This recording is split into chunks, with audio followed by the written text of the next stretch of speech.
Imagine you're watching a massive throne crumble as a small, fierce underdog shatters it with one unstoppable strike.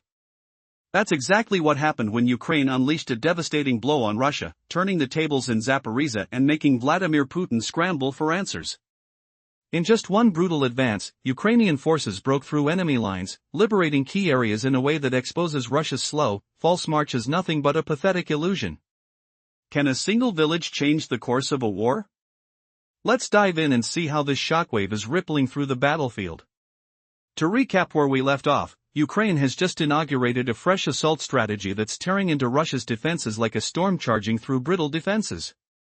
The aroma of gunpowder lingers in the air, mixed with the metallic tang of reinforced armor clashing against resilient wills.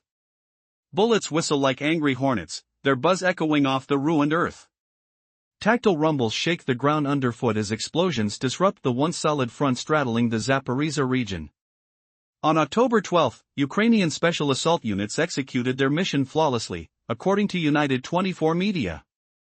They pounded Russian positions with relentless force, cracking defenses wide open and freeing Mali Shabalivka. Now occupied by the 24th Separate Assault Brigade, under the codename Adar, alongside the 33rd Separate Mechanized Brigade, these forces obliterated Russian troops so thoroughly they reclaimed the village dramatically. The sensation of victory surged as Ukrainian flags fluttered high once more. But here's the twist that'll hit you like a sudden gust of wind, knocking you off balance. What if this wasn't just a win, but a bold retort to Russia's sneaky propaganda tricks?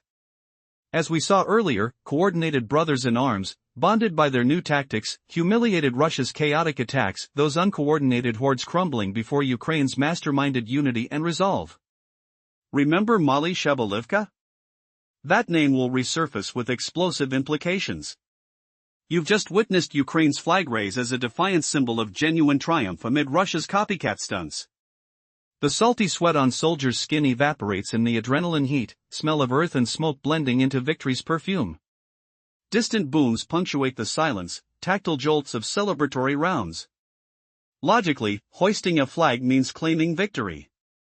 But Ukraine flipped the script on Russia's frequent farce, sneaking into spots like Bova in Dnipropetrovsk Oblast earlier in October, faking captures and flags. Those infiltrators? Wiped out in moments by Ukrainian guardians, exposing lies that any reflective mind would question. Why play games when you can expose the fraud with real reconquest? Russia stages its rises deceptively, while Ukraine earns them through blood and grit. But wait, this bravery carries whispers of deeper ambitions, twisting into a narrative no one saw coming. What hidden underbelly might this expose? Pulling back the layers, Colonel Valentin Manko's endorsement via a social media clip seals Mali Shabalivka's fate as Ukrainian terrain. His voice cuts through like a sharp blade, affirming the success and spilling more secrets. The rumble under boots syncs with triumphant shouts, tactile vibrations of reclaimed ground. The name Mali Shabalivka echoes as Ukraine cleared nearby spots, including a place called Shabalivka itself, hence the earlier memorization plea. Plus, partial liberation of Stepova heightened the day's glory, pushing deeper into Zaporizhzhia's occupied zones. October 12 morphed into Ukraine's banner day, Russia's nightmare scenario. A productive surge for defenders means agony for invaders, as Manko's words illustrate in staccato bursts. Could this momentum shatter Russian dreams entirely? And now, the reveal that flips the whole predicament on its head. Mirroring previous events, this assault reclaimed vast swaths in one day, per Eurymedon's report. Ukraine surged 3.5 kilometers forward across a 5-kilometer front in Zaporizhzhia, roughly 2 miles deep by 3.1 miles wide. The ear-piercing crack of defenses breaking, soil flying like confetti under heavy steps, sharp scents of dust and diesel fuel marking the path. Russian halted summer offensives, barely grabbing 259 square kilometers in September, about 100 square miles, 44% less than August. So, Ukraine's bold grab equals Putin's debilitating loss, stripping his false glory. Mali Shabalivka proves Ukraine matches Russia's pace, potentially igniting a cascade of blows. But we'll circle back to these tactics soon after uncovering why this hurts Russia so profoundly. To catch you up, Mali Shabalivka's recapture undoes Russian advances deep into 2024. correcting narratives since March's infiltration around nearby Pyatikity 4 kilometers gained over 10-kilometer widths. Ukrainian blows retaliated, retaking spots before a July reversal. This seals the back-and-forth tug-of-war, Ukraine victorious. The tactile grind of retaking feels small on paper, yet it's pivotal in broader clashes. What if this signals unstoppable tides across frontiers? Sensory chaos engulfs the senses, concrete shards cutting skin, petroleum fumes choking the nostrils, thunderous impacts vibrating bones as Ukraine mounts nationwide counterblows in Kharkiv and Donetsk. On October 10, Commander-in-Chief Oleksandr Syrsky disclosed a full-scale retaliation underway. Kharkiv liberation spans 180 square kilometers, near 70 square miles. Donetsk adds 212.9 square kilometers, about 82 square miles. Rather than isolated sparks, Molly Shabalivka fuels proven strategies from other fronts, Russia's bogus claims crumbling. Putin's fall fantasies, meant for victory feasts post-summer grabs, evaporate as Ukraine erases gains. Will this leave him seething, unsure of his next step? Rounding back, these triumphs stem from Ukraine's adapted assaults, per military navy. Shifted tactics target Russia's sabotage squads, small scouting groups of 4 or 6, as per the Moscow Times quoting Syrsky. Their aim? Deep infiltration to disrupt supply veins and troop shifts since summer. Ukraine counters with precise teams piercing defenses and reserves swiftly. The agonizing sting of thwarted sabotage, sharp IED detonations, acrid smoke veils. Looms large. But is this the key to unlocking total reversal, humbling the invaders in ways they've never imagined? Prepare for revelations that change everything. In a surprising turn of events, Ukraine has unleashed a remarkable assault that has left the Russian forces reeling in shock. On October 12, driven by determination and precision, Ukrainian troops executed a breakthrough of 3.5 kilometers along a 5-kilometer front in Zaporizhia. This incredible feat signals a significant shift in the conflict, where the slow and steady Russian advance is abruptly challenged. What happened in Mali Shabaki has ignited a spark of hope, and its implications are vast. But what lies behind this dramatic turn? Imagine the tense atmosphere in the command centers, where every decision could lead to victory or devastation. In stark contrast to the often chaotic Russian operations, Ukraine's forces, bonded through new strategies and the spirit of pobratymmy, or brothers in arms, executed their plan with unparalleled coordination. This wasn't just another operation, it was a declaration. The act of raising the Ukrainian flag in the liberated village is not merely ceremonial, it stands as a defiance to a recent trend of disinformation from Moscow. Russia has been caught red-handed, infiltrating villages to display false victories, like their dubious claims over the settlement of Bova. There, a handful of their soldiers were quickly overwhelmed, proving just how fragile their narratives truly are. The contrast between the two nations couldn't be more stark. While Russia resorts to deception, Ukraine celebrates genuine victories. Colonel Valentin Manko, director of the assault forces, confirmed the success of the Mali Shabaki operation, adding that their forces have also liberated the nearby village of Shabaki and made significant progress in Stepova. October 12 became not just a strategic day, but a date etched in the annals of resolve, marking a bitter defeat for the Russian commanders. Ukrainian forces swiftly regained control of territories originally lost. The liberation of Mali Shabaki sends shockwaves through Russian ranks, illustrating that as their strategies falter, Ukraine strikes back harder. It is a piercing reminder that every inch lost to Ukraine is a staggering blow to the Russian agenda, shattering their narrative of inevitable success. As the dust begins to settle, the ramifications of these battles echo loudly in military corridors. The counteroffensive is gaining momentum, revealing Ukraine's commitment to reclaiming its land. Each victory fuels their advance, making it clear that this is just the beginning. The question lingers, how will Russia regroup after such visible setbacks? The answer may unveil even more unexpected twists in this ongoing saga of conflict.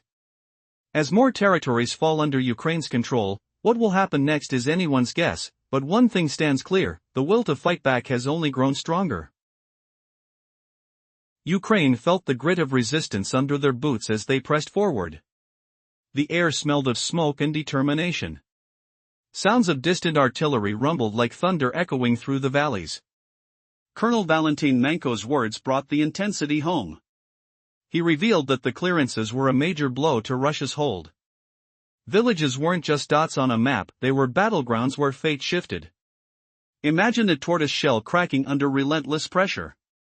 Did Russia really think its slow creep would outlast Ukraine's fierce resolve? Shocking fact, Ukraine's assault pierced 3.5 kilometers deep, a brutal unfurling of strength that left Moscow reeling. Now, the liberation of Mali Shabaki wasn't isolated. It was a stave in a symphony of counterstrikes across the land. The village clearances fit into a broader Ukrainian surge in Zaporizhzhia.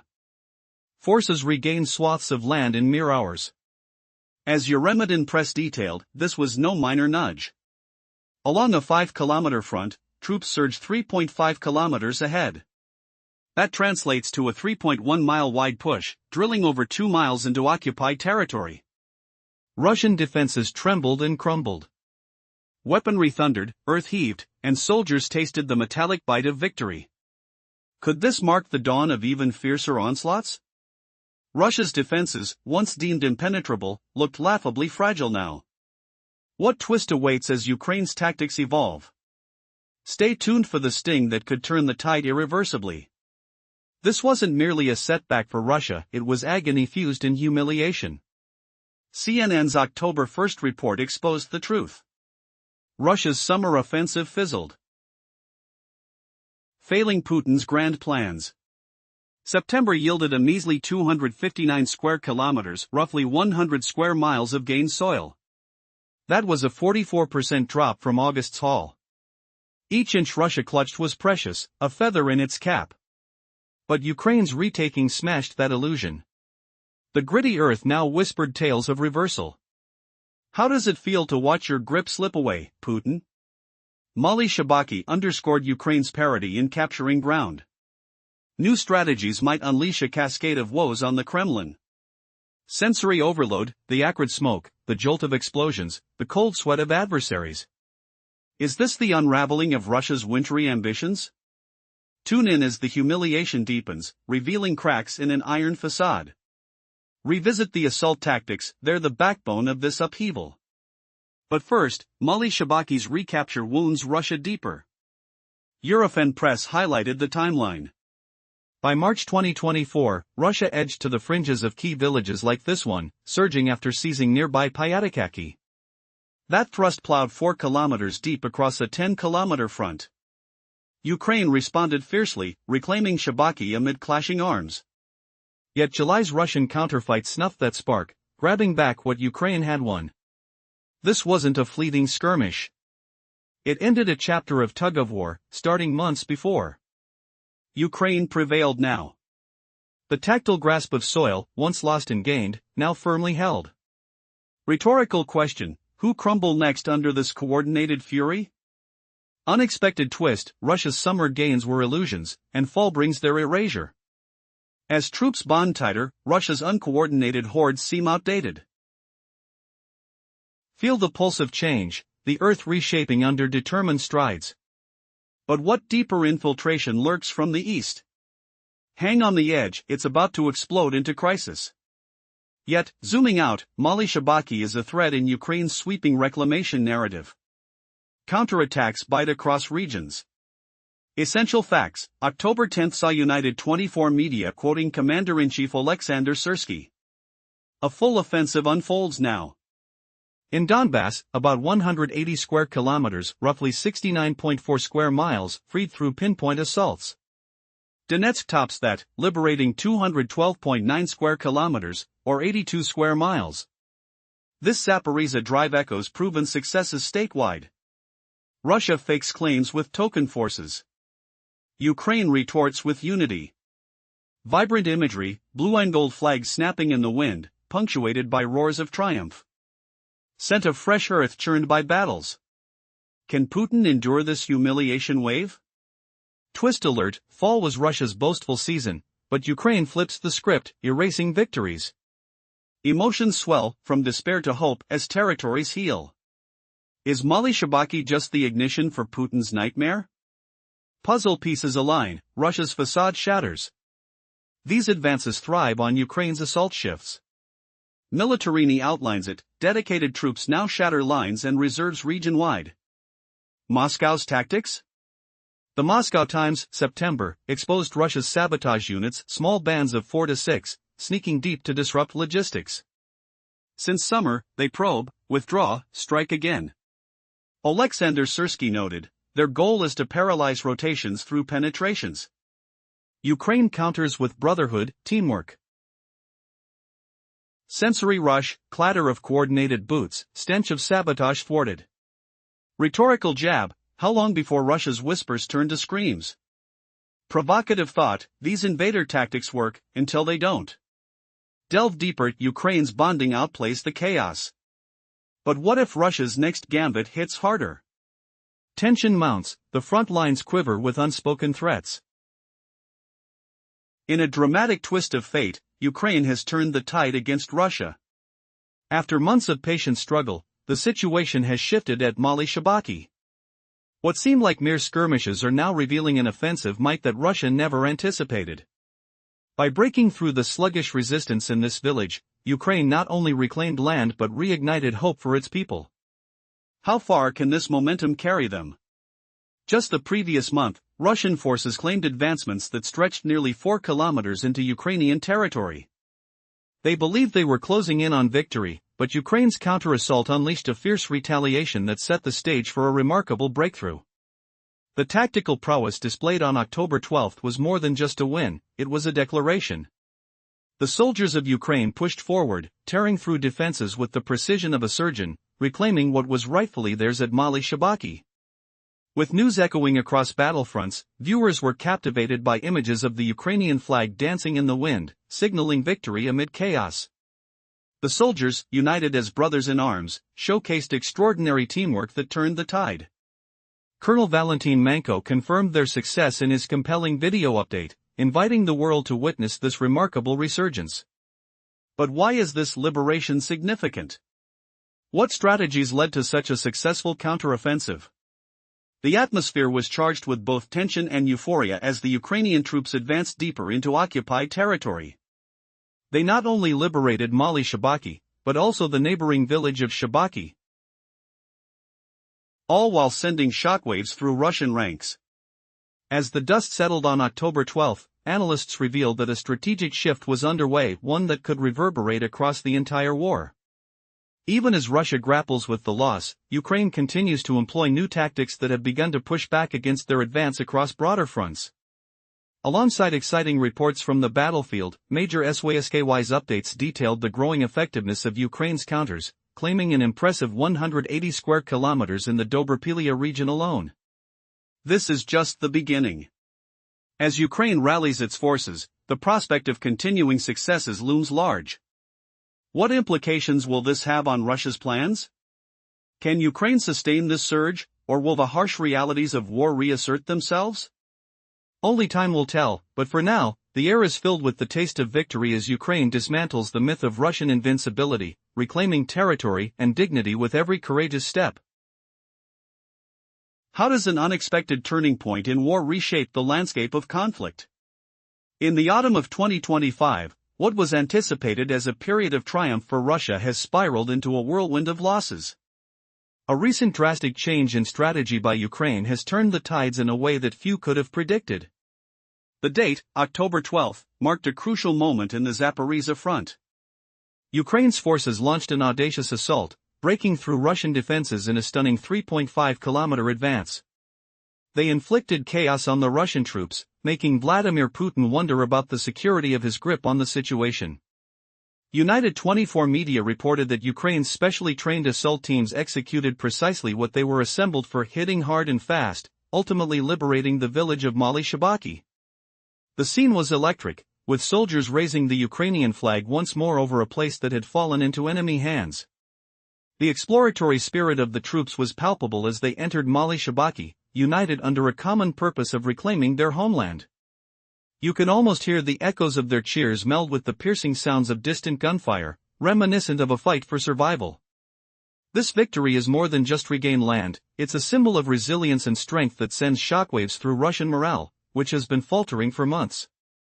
Russia's slow, methodical strategy had treated each advance like a precious gem, but it appears to be unraveling. The assault exposed a significant truth, while Russia's sabotage units claimed small settlements. Their strategy of operating in limited numbers has left them vulnerable. Ukraine's detailed coordination among troops underlines their strength. The rise of the 24th Separate Assault Battalion, known as IDA, alongside dedicated comrades from the 33rd Regiment, illustrates a newfound unity of purpose. It is as if the spirit of camaraderie has ignited a fire within their ranks. But what makes this shift profound is also symbolic. The act of raising the Ukrainian flag in recaptured territory is not merely a gesture, it's a deliberate counter to Russia's propaganda tactics. In previous months, Russia had been caught fabricating captures, falsely raising their flags in unoccupied areas. Each village regained by Ukrainian forces serves as a reminder this victory is built on perseverance and genuine sacrifice, not deception. Colonel Valentin Manko confirmed the extensive success achieved on that day, revealing that Ukraine has cleared other nearby villages like Shabaki and even Pushchenkov during their offensive. This assurance creates a potent backdrop for the ongoing military strategies in Zaporizhzhia. As Ukraine continues to make strides, the consequences for Russia's front lines are mounting. The carnage has been grim for the Russians, who saw a significant slowdown in their advance earlier that year. Their ambitions shattered when they managed to occupy a mere fraction of land in recent months. In October, they faced a fierce backlash, with Ukraine reclaiming lost ground and rolling back advancements made during the summer. Every regained mile denotes the unraveling of Russian expectations and plans. But the story doesn't end there. Ukraine's counteroffensive, as part of a broader strategy being increasingly effective across the nation, hints at enduring challenges for Russia. Fighting in areas like Dobropilya and Donetsk only complements what has been achieved in Zaporizhzhia. Meanwhile, Ukraine's assault tactics are evolving, exploiting weaknesses in Russian operations. While Russia tries to penetrate deeper into Ukrainian territory through small sabotage units, Ukraine has leveled the battlefield with coordinated assaults pushing back effectively. The juxtaposition of numbers hints at a larger momentum shifting rapidly. What unfolds next could redefine the balance of power. As October progresses, will Ukraine's victory set off a cascade of liberations? The air hangs thick with anticipation and uncertainty, as every inch reclaimed is a victory not just on land but against an ideology of domination.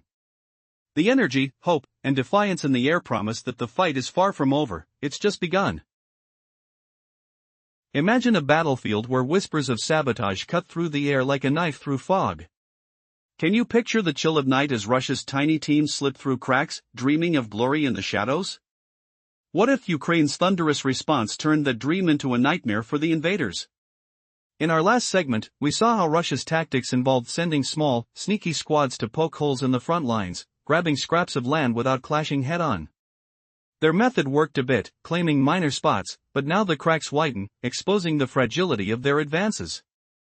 Russia's sabotage units range from 4 to 6 soldiers, aiming to weave through defenses like shadows dodging light. This lets them snag multiple tiny gains, stacking up to seem big on paper. But oh, the bitter irony bites back, their weakness shines bright under Ukraine's floodlights. These frail infiltrators can't dig deep roots, build stout barriers to fend off storms. No armor backs them, their punctures are slim, sealed shut fast by vigilant defenders. Cut off, encircled, starved of aid. Ukraine strikes like lightning on dry grass. Territory slips away, reclaimed in a heartbeat. Humiliation mounts as Russia's victories crumble, leaving only echoes of defeat. Ukraine forged a new weapon for this war, specialized assault brigades, distinct from their airborne elite. The air assault forces, those daring raiders, are one thing, but these new units? Pure reaction, no fixed posts, leaping into chaos wherever the enemy presses hardest. They storm first lines, shatter barriers, while Russia sneaks in low.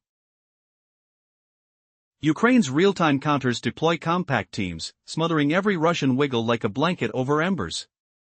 Dig deeper with analyst Brian Island from The Strategic Edge, a former U.S. soldier spilling secrets. He reveals Ukraine's fluid mobile reserves, swirling like a river across the map, primed to burst Russian holds, especially where those sneaky squads seized ground. These forces don't clash with the main army, they hover apart, waiting, watching. Not on defense, not in constant brawls. Their mission? Strike and dismantle, turning Russia's gains to dust.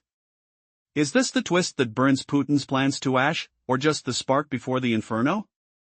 Picture the metallic tang of smoke, the roar of engines fading, they're poised, ready to unleash hell. What hidden edge will erupt next, flipping the tide forever? In a gripping tale of resilience and strategy, Ukraine has unleashed a powerful offensive that has turned the tide in the tumultuous conflict with Russia. While Russia once believed its slow and steady approach would secure victory, Ukraine has shattered that illusion with a bold breakthrough. The recent success in the village of Mali Shabaki serves as a potent symbol of Ukraine's determination, sending shockwaves through Russian ranks and leaving Vladimir Putin questioning his grip on the situation. On October 12, a specially trained assault unit executed a devastating tactic, breaching the Russian front lines in Zaporizhzhia. This decisive operation resulted in a stunning 3.5-kilometer advance, showcasing Ukraine's ability to reclaim territory and dispel the narrative of Russian superiority. The moment Ukrainian forces raised their flag in Mali Shabaki, a wave of pride and hope surged through the nation. The image of soldiers standing united, proudly rehoisting their emblem, was even celebrated on social media, solidifying the victory as a triumph for unity and tactical brilliance. In stark contrast, Russian claims of territorial conquests were revealed to be fabrications, serving only to highlight the contrast between true liberation and deceptive propaganda. As Colonel Valentin Manko confirmed, the assault not only liberated Mali Shabaki but also cleared nearby positions, marking a day of tremendous achievements for the Ukrainian troops.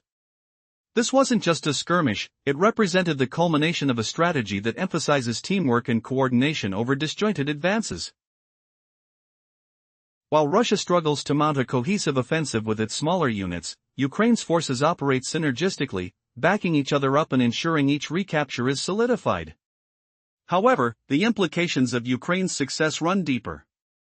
This was not merely an isolated incident but part of a broader counteroffensive sweeping across multiple fronts. Recent reports reveal that while Russia clings to minor victories, Ukraine has reclaimed significant territories, gradually undoing many of Russia's earlier gains.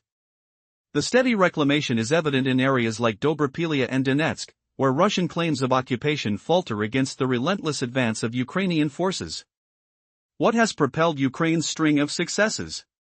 It appears that a transformation in assault tactics has played a pivotal role. Ukrainian forces are now leveraging small, tightly coordinated groups operating primarily at night, executing flanking maneuvers rather than direct assaults. This strategic evolution allows for precise, effective attacks that swiftly transfer the fight to more heavily supported units, guaranteeing a solid foothold. In contrast, Russia's tactics have stumbled under the weight of their own ambitious offensive strategy. Reports indicate that their attempts to infiltrate Ukrainian defenses are faltering, revealing a chronic lack of coordination and resources, particularly in armor and heavy units. While they stretch their forces increasingly thin, Ukraine holds a strategy that emphasizes robust support and clever tactical approaches, heralding a shift in the balance of power on the battlefield. The victory in Mali Shabaki is just the beginning of an unfolding narrative. Indeed, as autumn progresses, the resilience, innovation, and unity of the Ukrainian forces may very well redefine the contours of this conflict. What lies ahead for both nations remains uncertain, but for Ukraine, the winds of change are undeniably blowing in their favor, bringing whispers of impending victories and a renewed hope for the future. In an unexpected twist in the ongoing conflict, Ukraine has just shattered the expectations that Russia had built up over months of gradual advance. On a seemingly ordinary day, Ukrainian forces executed a remarkable maneuver that sent shockwaves through the Russian command. With the precision of a surgeon, Ukraine's special assault troops launched a counteroffensive, achieving a breathtaking breakthrough of 3.5 kilometers at the Zaporizhzhia front. The brutal efficiency of this assault has left Russian President Vladimir Putin questioning his military strategies as Ukraine's forces reclaimed the village of Mali Shabaki. In the past, Russia might have taken pride in its slow and steady approach, likened to the tortoise in a famous fable. But on this day, the tortoise's shell was cracked wide open, and the Ukrainian forces emerged like a fierce whirlwind, raising their flag once more in Mali Shabaki. This wasn't just any victory, it represented a symbolic counter to Russia's recent tactics of planting false flags in villages it had not genuinely conquered. Where Russian troops had claimed victory in places like Bova, a small settlement that witnessed a quick Ukrainian counterattack and immediate reclamation, Ukrainian forces were now celebrating genuine triumphs. As they raised their flag high amidst the cheers of soldiers, Mali Shabaki became more than a village, it embodied the spirit of a nation determined to fight back. This operation was not a solitary act of defiance but rather part of a broader strategy of unity among different military units. Ukraine's 24th Separate Assault Battalion, known as IDA, and the 33rd Regiment showcased seamless coordination that contradicted the disarray often seen in Russian military maneuvers. The recapture of Mali Shabaki echoes across the map of Ukraine, signaling a turning tide in the war. Colonel Valentin Manko confirmed this success in a video announcing the triumph. "We are just getting started," he said, as even nearby villages, Shabaki and Stepova, began to see similar liberation. The rhythm of war has shifted, it has become a dance of tactical innovation, where soldiers are trained to maneuver quickly, striking hard and retreating in perfect synchrony. But why has this turn of events escalated? The battlefield landscape is changing, as highlighted in recent reports from military strategists. Ukraine has adapted its training regiments to confront the rising threat of drones, which account for the majority of casualties in modern warfare, estimated to be up to 80%. The old methods of large-scale assaults have become impractical. Instead, Ukraine's troops are mastering the art of fast, coordinated skirmishes, allowing them to reclaim territory that may have once felt lost. The revolution in Ukraine's military training reflects a fundamental shift, no longer reliant on outdated Soviet weaponry. Today's forces are equipped with advanced, Western-style arms. This transformation is not only making soldiers more effective but is also fostering unbreakable bonds between units. The camaraderie fostered on the battlefield, what they call pobratimomy, has enhanced every phase of their operations, allowing for real-time communication that amplifies their strategic effectiveness. This news isn't simply about victories in isolated villages, it's a pivotal moment in a larger narrative. Across the theater of war, Ukraine is steadily reclaiming lost territories, evidenced by the significant advances reported in Dobropilya and Donetsk. Here, the scenario resonates with the same heartbeat as Mali Shabaki. Is this just a glimpse of a new dawn for Ukrainian forces? Are they on the cusp of reshaping the future of this war, pushing back against an adversary who has stalled in their own ambitions? As the currents of war shift, it becomes clear, October 12th was not merely a successful day of combat, it was a launching point for a new chapter in Ukraine's relentless pursuit of freedom and sovereignty. What happens next in this gripping saga could redefine the landscape of power for generations to come. Where will the winds of change take them next? In our last tale, Ukraine shattered Russia's sluggish tortoise pace with a brutal counterattack. Their assault forces burst through defenses in Zaporizhia, reclaiming Mali Shabaki and pushing 3.5 kilometers deep. Using clever teamwork and speed, they humiliated the invaders, freeing villages and raising the flag high. But Russia's lies and fakes couldn't hide the pain of defeat. Now, Ukraine's warriors go further, adapting like shadows in the storm. Picture this: can Ukraine's elite soldiers, trained as lone wolves striking from the shadows, truly outsmart Russia's overwhelming hordes, turning mere skirmishes into total routs that leave Putin gasping for air? Imagine the stench of cordite hanging heavy in the air, the thunderous boom of gunfire echoing through frost-kissed fields, and the gritty feel of mud clinging to boots as warriors vanish like phantoms, unable to resist the new reality that Ukraine's survival tactics are flipping the script, breaking Russia's grip and exposing their nuclear treachery. The Zaporizhia plant? Russia severed its lifeline in a brazen act that's penciling catastrophe. Back in the heat of drills, recall a soldier's vivid memory, the sharp crack of rifles splitting the dawn silence, acrid smoke burning nostrils, sweat-slicked hands gripping rough wood stocks as he crouched in dewy grass, heart pounding, camouflage form melting into underbrush, training for the precise strike that saves lives.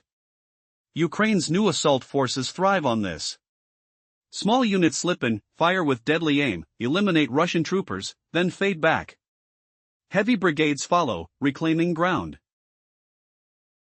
Speed and precision fuel their strikes. The battlefield buzzes with proof. Ukraine connects these moves for both shield and sword. The Kiev post caught up with soldier Shamhala. He unpacked it deeper. Every drill screams survival, for the lone fighter and the pack. And a tiny squad? It blasts more havoc than a full company. Their core rule: lone warrior in open land. Maneuver, blend in, master gear, read foe's mind, pull back, hit hard, evade again.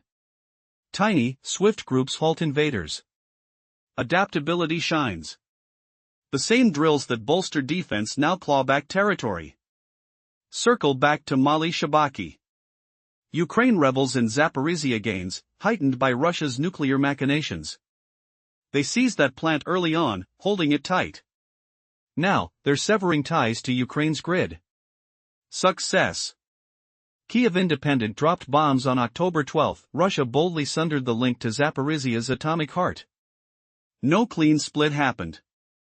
They literally slashed a power cable on September 23. Backup diesels hum since. Rise recklessly peril. What nightmare awaits when those generators falter, plunging lives into darkness and sparking an unseen fury? Vladimir trembles at Ukraine's edge. As risks mount, can this power play ignite the ultimate twist against his regime? You'll never believe what happens next. In a slow-paced race, Russia imagined that advancing steadily would secure victory in the war against Ukraine.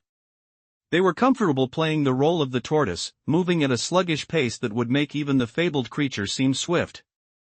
However, in a stunning turn of events, Ukraine shattered this notion in a matter of hours. Utilizing innovative assault tactics, Ukrainian forces executed a remarkable breakthrough in Zaporizhia, penetrating enemy lines by a staggering 3.5 kilometers. This bold maneuver left Vladimir Putin asking himself what just happened. Reports from United 24 media on October 12 revealed that Ukraine's specially trained assault troops had achieved exactly what they were designed to do: push through Russian defenses. The sheer pressure applied resulted in a significant breakdown of those defenses, enabling Ukraine to liberate the village of Mali Shabaki.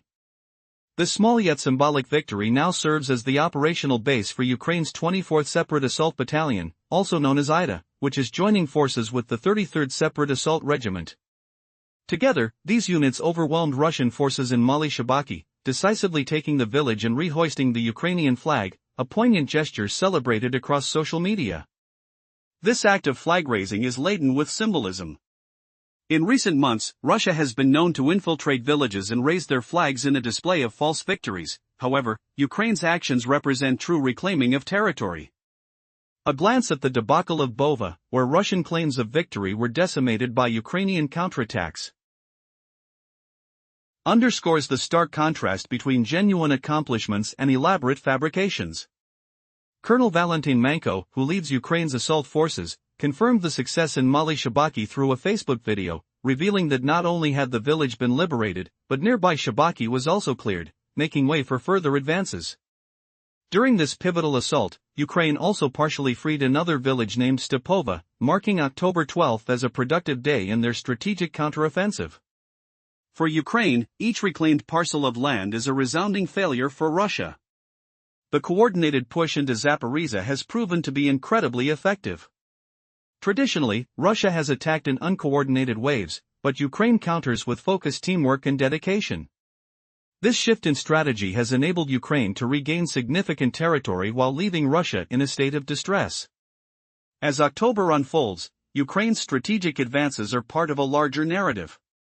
Reports indicate that Ukrainian forces have been progressively reclaiming territory across the nation, with successful operations already documented in Dobropilya and Donetsk, as confirmed by Commander Alexander Sisky. However, the urgency of the situation in Zaporizhia intensifies as rumors swirl of Russia attempting to connect its energy grid with the Zaporizhia nuclear plant. This brazen action poses a critical threat not just to Ukraine but to global safety, as the potential for a nuclear incident looms. Thus, Ukraine's frontline forces must intensify their efforts to prevent a catastrophe. NATO has been keenly observing Russia's military maneuvers, particularly in light of crises brewing at sea, as evidenced by Russia's recent retreat from Mediterranean waters. The stakes have never been higher, with both the security of Ukraine and the broader region hanging in the balance. So, what's next for both Ukraine and Russia? The ongoing conflict in Zaporizhia may be just the beginning of a much larger confrontation that will redefine their fates. One thing is clear: every move on this chessboard will carry significant consequences, and the next chapter is already in motion. NATO officials have been closely monitoring Russian military movements, especially recent drone incursions into airspace over Poland and Romania. In these tense times, as leaders across the globe raise alarms about possible aggressive action from Russia, it's crucial for NATO to stay ahead. Reports reveal a startling reality: Russia's naval capabilities in the Mediterranean are dwindling. An anonymous NATO representative shed light on the dire state of the Russian Navy. Unfortunately for Moscow, it faces significant force generation challenges. Many Russian assets are either damaged, destroyed, or occupied elsewhere, leaving the Kremlin unable to maintain a formidable naval presence in this vital waterway. Historically, Russia has aimed to assert dominance over the Mediterranean, a priority dating back to the Soviet Union's era, when fleets were referred to as the Fifth Operational Squadron. The Mediterranean is not just the largest sea in Europe, it is a crossroads for trade and politics that connects Europe, Asia, and Africa. Over 20 nations share its borders, including France, Italy, and Greece. The strategic importance of this region cannot be overstated. As the world watches, the naval decline offers insights that could redefine power dynamics in international relations. What happens next? Will Russia be able to revive its once commanding presence, or is this a sign of a deeper crisis? While the specter of an all-out attack on NATO countries lingers, the reduction of Russian naval assets in the Mediterranean could signal weaknesses that the alliance may exploit. As tension mounts, one question looms large: how far will NATO go to prevent further encroachment by a waning Russian military power? The stage is set for a potential clash that could reshape alliances and influence across the globe. In a dramatic turn of events that echoes through the battlefields of Ukraine, a new strategy has shattered the slow advance long favored by Russian forces.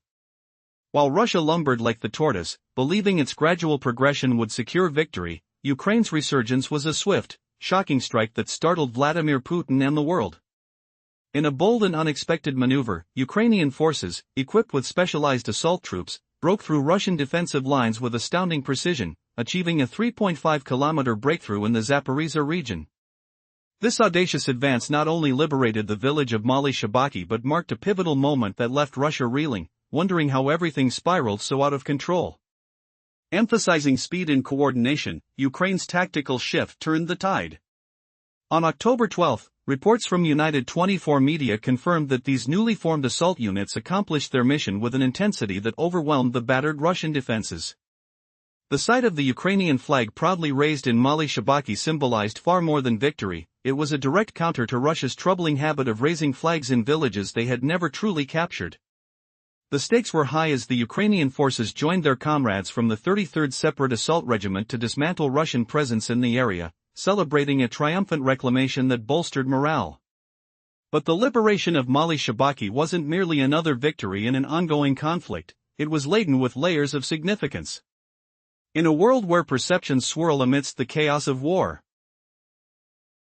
Ukraine's flag-raising represents authenticity and resilience, standing in stark contrast to Russia's deceitful tactics. This distinction matters deeply, especially when one considers previous Russian propaganda efforts marked by false claims and manufactured victories. Reports of the liberation breathed life into the broader narrative of Ukraine's counteroffensive campaign, revealing a force determined to reclaim its lands against a backdrop of relentless Russian deception. Colonel Valentin Manko's announcement solidified that Mali Shabaki was firmly back under Ukrainian control. During his updates, he noted that Ukrainian forces also cleared the neighboring village of Shabaki, further amplifying the day's victories. Each liberated kilometer sends shockwaves through Russian ranks, including the acknowledgement that autumn was not a time of celebration for Moscow, but rather a harbinger of their mounting losses. With Ukraine seizing not just land, but resolve, the mood has shifted dramatically.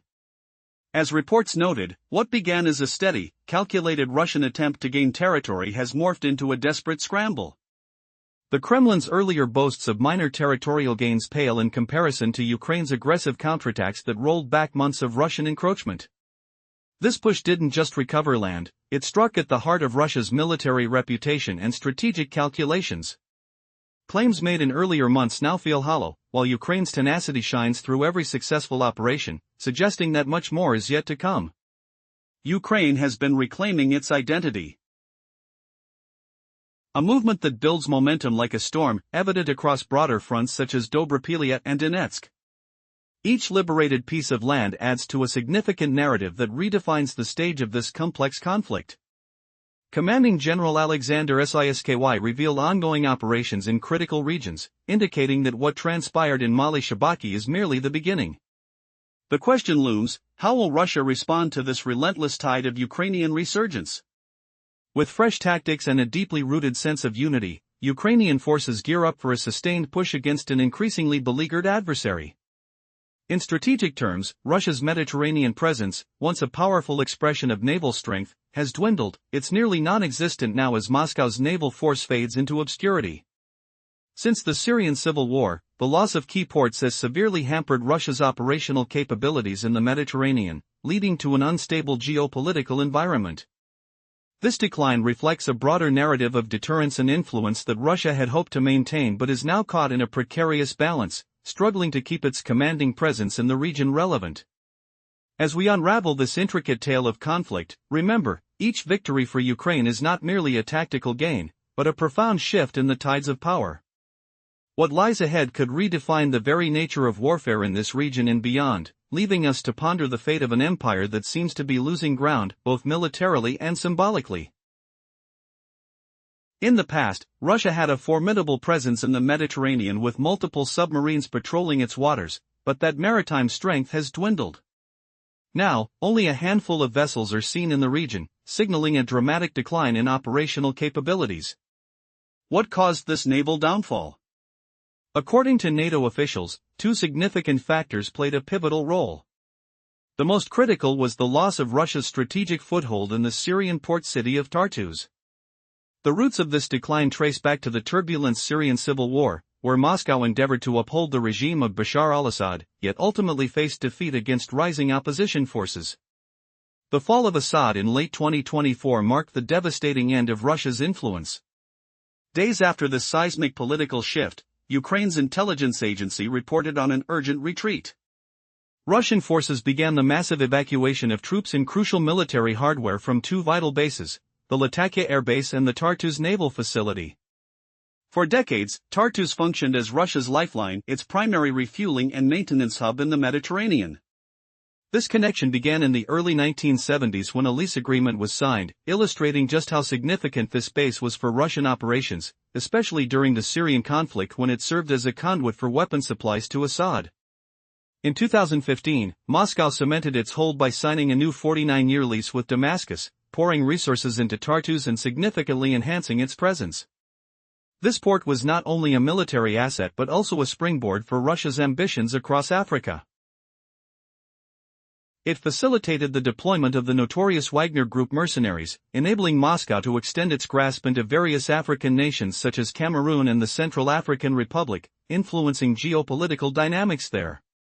With the loss of Tartus, Russia's aspirations of extending its operational reach have come to a grinding halt, leaving them scrambling to redefine their positioning in the Mediterranean. How will this shift impact Russia's military strategies moving forward? And what does it mean for the broader geopolitical landscape? The answers lie within the evolving conflict and the changing tides of power in the region.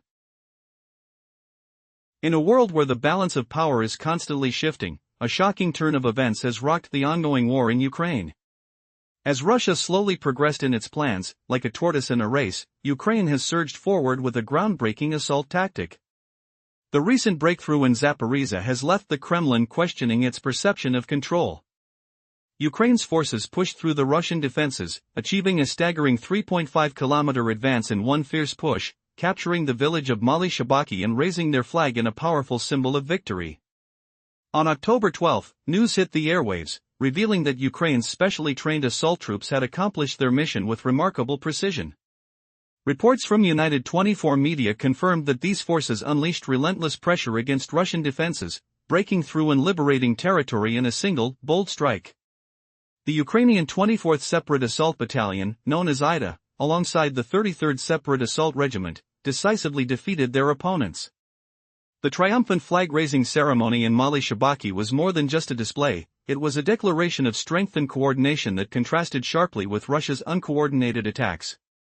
But what lies beneath this apparent triumph? While Russia has recently employed questionable tactics including the infiltration of villages to falsely claim victories, Ukraine's action was genuine, reclaiming lost land. Colonel Valentin Manko confirmed the success of the assault through a Facebook video, emphasizing not only the liberation of Mali Shabaki but also the surrounding area. This move does not simply represent a military victory, it symbolizes the unity among Ukrainian troops, reinforcing the bond of comradeship in the heat of battle. The broader implications of this event send shockwaves through the Russian leadership. Not only did Ukraine's assault successfully reclaim territory, but it also marked a significant rebound in the ongoing struggle. As October progressed, Ukrainian troops continued their counteroffensive, reclaiming hundreds of square kilometers in Dobropilya and Donetsk. The disparity in tactics became apparent as Ukraine honed its strategy of teamwork and coordinated assaults, contrasting with Russia's often fragmented attempts at advancement. The urgency and stakes of the situation have escalated dramatically. Ukrainian forces now possess the momentum, outmaneuvering their slower opponents. The result is a critical shift in the war dynamic. Russia found itself reeling from the dual blows of lost territory and diminished morale. As colder months approach, how will this shift affect the conflict's trajectory? Is this new Ukrainian resolve indicative of a coming wave of successes? Each victory, each reclaimed village fuels the fire of resistance against an aggressor that seems increasingly desperate. As we delve deeper into this conflict, we're witnessing not just a series of battles but the enduring human spirit fighting against the tide of tyranny. The fall of Mali Shabaki is only a snapshot of a much larger narrative unfolding across Ukraine. The nation is reclaiming lost ground, turning the tide of despair into a tale of defiance and resilience. As Ukraine's forces pair their revitalized strategies with unwavering determination, could this be the turning point that finally reshapes the future of the region?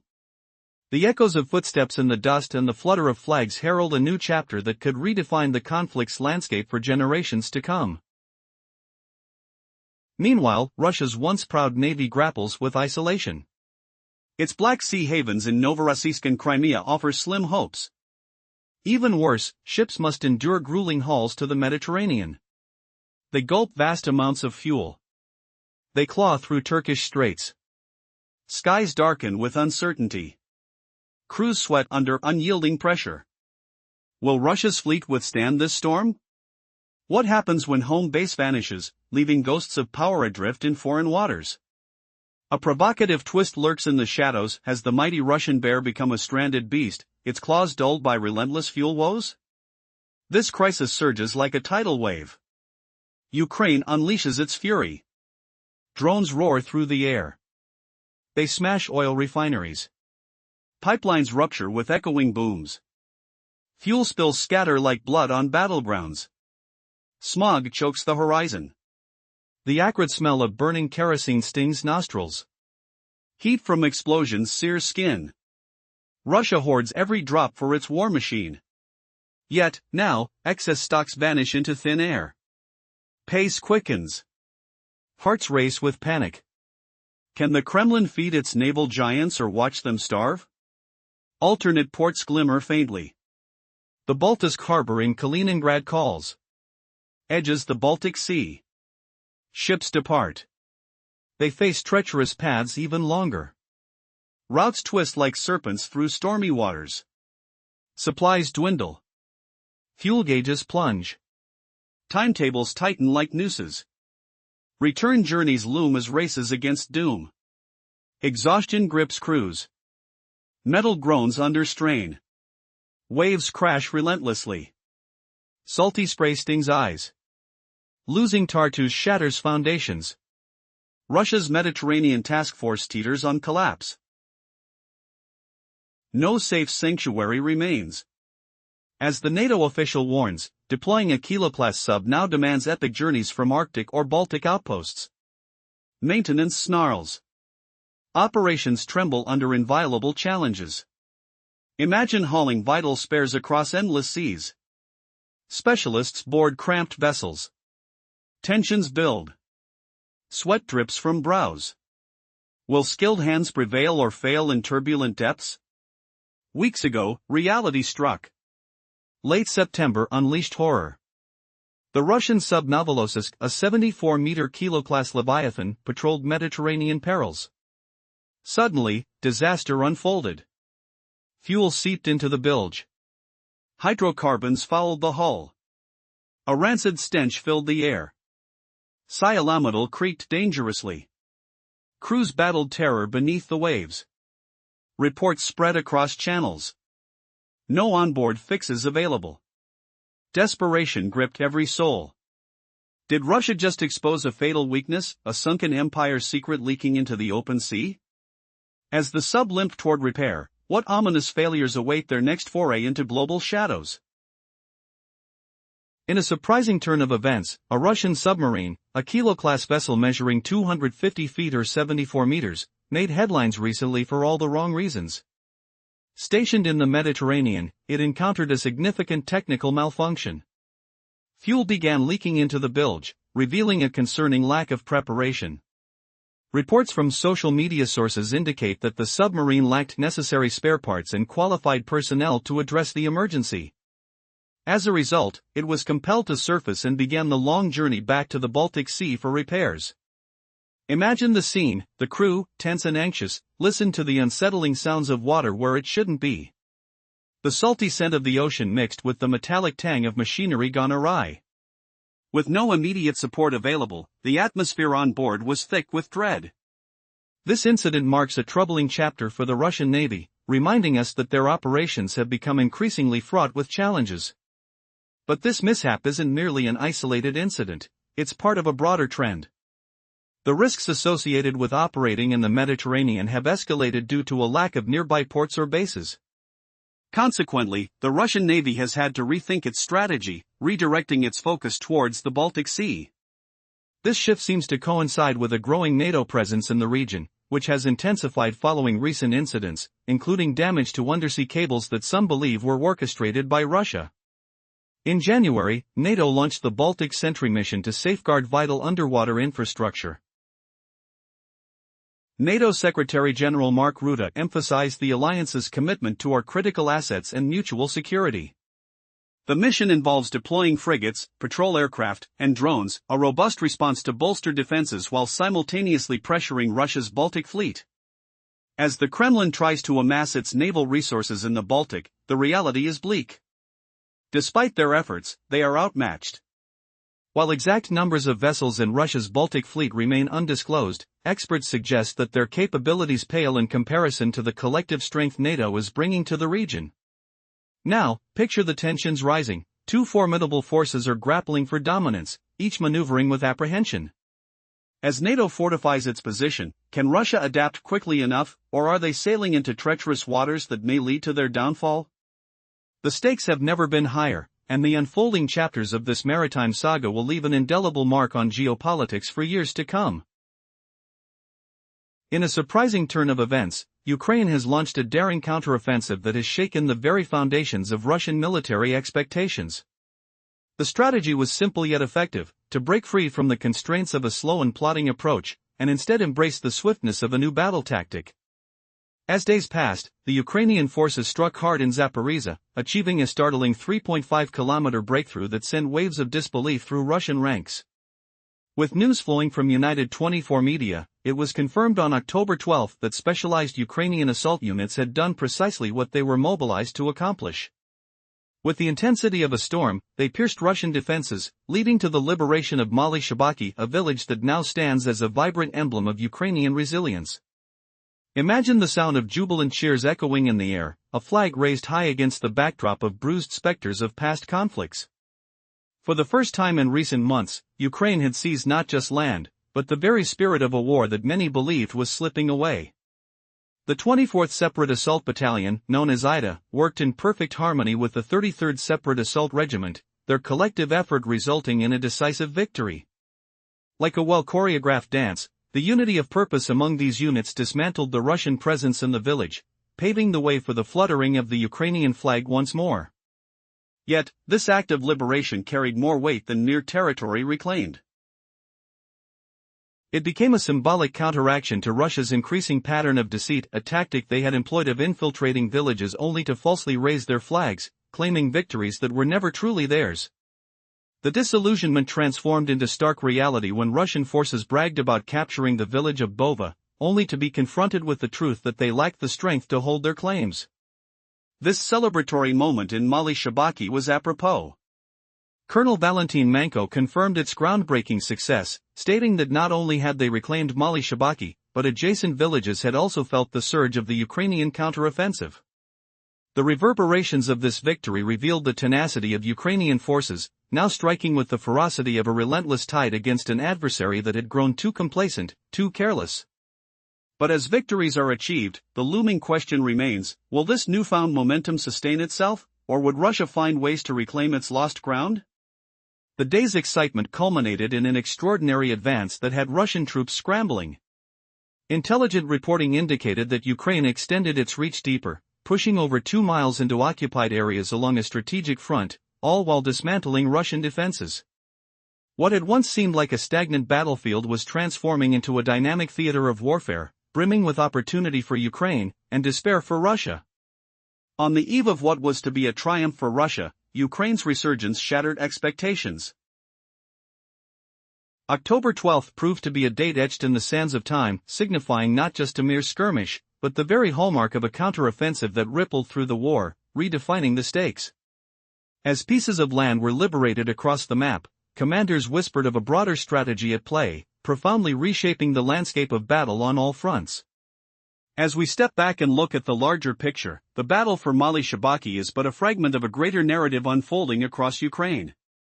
With other regions seeing similar successes, a relentless push is forming, echoing messages of solidarity and defiance against the adversary. The rippling effects are undeniable. As territories are reclaimed, the scales of power tilt, and the narrative of victory shifts towards Ukraine, leading to even more profound ramifications for Russia's military ambitions. In contrast, Russia has become frantic, claiming only small scraps of land, unable to secure any substantial victories amidst the upheaval. The once feared Russian domination in the Baltic has faded to mere echoes, while Ukraine continues to regain its footing, resolutely assembling the strength necessary to not just resist, but to reclaim their nation. What will unfold next in this gripping saga? The stage is set, the players are ready, and the subsequent events promise to deliver even more unexpected developments in the days to come. Can Russia's naval power crumble under Ukraine's shadow? That's the shocking truth unfolding in the Baltic, where NATO's edge sharpens like a blade against the Kremlin's fading fleet. Imagine the roar of engines cutting waves, the salty mist clinging to skin, and the bone-rattling thuds of distant strikes, yet Russia stands exposed, its vaunted ships sinking into irrelevance. Will Putin's pride shatter before the unstoppable tide? The Ukrainian tortoise has flipped to a hare, slamming through Russian lines in Zaporizhzhia, tearing 3.5 kilometers deep in one savage push that left defenses pulverized. Ukraine's fresh assault squads crushed Mali Shabalik, hoisting flags over ruins while Putin stammered in disbelief, burying Russia's fake claims and slow creeps, freeing villages like commandos stalking shadows. Mali Shabalik's recapture echoed with gunfire and cheers, a tactile reminder of mud-splattered boots reclaiming soil, symbolizing real victory against Moscow's paper-thin hoaxes, like the shameful lie exposed in Bova. Colonel Valentin Manko confirmed it on air, voices crackling with triumph, partially liberating Stepiva, too, while Russian earth slipped away, their 259 square kilometers in September now a mockery of blundering advances. Europe rumbled, Ukraine's counters reclaiming 180 square kilometers in Donbass, 212.9 in Donetsk, scattering Russian infiltrators who slink like rats through lines, forcing Kremlin units to regroup in humiliation. Ukraine bonds its brothers in arms, raising flags with pride, while Russia fabricates gains. Setting up a cataclysmic reversal where summer's arrogance flips to autumn's rout. But what if Russia's sea might collapses even faster? Picture hulking ships shuddering in Kaliningrad's trap, isolated and vulnerable, as NATO's overwhelming might closes in, engines growling, missiles whispering through air thick with threat. From Ukraine's land routes, we pivot to seas trembling. Kaliningrad's fleet bases crumble, neighbors' grips like iron coils strangling a gasping giant. NATO hordes surround, poised for lethal strikes, thunderous explosions scarring hulls, water spraying like phantom pain. Battles rage unabated, sinking subs, frigates, corvettes, landing craft one by one. Ukraine surges stronger, drone swarms humming like angry bees, missile strikes biting deeper. How long till Russia's embed supply collapses? Their Baltic bases fracture, vulnerable points cracking wide, as relentless attacks shred naval lifelines. Ukraine's growing might amplifies every clash, weaving a web of despair for Putin. NATO eyes sharpen, ready to exploit every chink. Could Russia's isolation spell total naval surrender? Voices echo, the Baltic threat reigns supreme, NATO sources admit, as raptor-like allies circle. Circling fates build towards naval reckoning. In the Baltic maelstrom, Russia's Antique Armada falters exhausted, depleted, engines sputtering like dying embers. Experts like Van Ockeren warn, fossilized fleets can't withstand NATO's storm. Surface drones, Russia's gamble, arrive too late. NATO Virga learn from Ukraine's Black Sea Odyssey, data flowing like rivers of victory, forging sharper tools. Machine guns mount on decks, rattling against incoming swarms, sweat-slick gunners zeroing in. Engagements in the Red Sea hone blades further, historical tactics yielding fresh strategies, offensive swarms launching, defenses erecting walls of fire. Allies press on, urgency pulsing like heartbeat, innovating fervently, don't slow, or lose the lead, officials vow. With unrelenting push, NATO dominates, Baltic Century initiative propelling unstoppability. Russia's navy shrivels, vessels too few for championing seas, infrastructure crumbling like sandcastles against tsunami. Mediterranean havens vanish, Tartu's exile searing humiliation, once proud bases reduced to ashes. Figures plummet, Ukraine's drone barrages devouring ships systematically, each loss a visceral wound, steel twisting, waves churning red. Suddenly, a twist, NATO adapts Ukraine's lessons, evolving warfare where Russia's relics impotent. Will this spark a cascade of disasters, dragging Putin deeper? The Kremlin contemplates frantic moves, but time drains relentlessly. Could unmanned ghosts haunt Russia's final stand? Imagine the deafening roar of artillery shells, the acrid stench of gunpowder lingering in the air, and the gritty feel of mud clinging to boots as soldiers clash in a brutal struggle. Russia dreamed of a slow, inevitable victory in this grueling war, content as the plodding tortoise, crawling at a pace so sluggish that even its fabled counterpart would recoil in embarrassment. Yet Ukraine shattered that shell with ruthless precision, unleashing a revolutionary assault tactic that tore through Russian defenses in Zaporizhia. In a single, savage thrust, they pierced 3.5 kilometers deep, leaving Vladimir Putin scrambling to grasp the chaos unleashed, and that's just the beginning of a nightmare for Russia's feudal ambitions. Who would have thought a nation under siege could humiliate a superpower's prized weapon, turning it into worthless scrap in the blink of an eye? That shocking blow didn't just sting, it exposed the cracks in Russia's facade, with Ukraine flipping the script on aerial dominance. Feel the vibration of the earth as rockets thunder through the sky, the metallic tang of fear mingling with exhaust fumes, how the tables turned so swiftly you wonder if Putin even saw it coming. Russia's fleet, once a formidable titan dominating the seas, now cowers in utter disgrace, evicted from its cherished Crimean havens with nowhere else to hide in the Mediterranean. Their numbers dwindle, thanks to Ukraine's relentless drone swarms that have ravaged ships one by one. From the eerie hum of unmanned predators swooping into the splash of water as vessels sink. Each Kh-69 missile Russia produces costs around $500,000, devoured by fire and fury.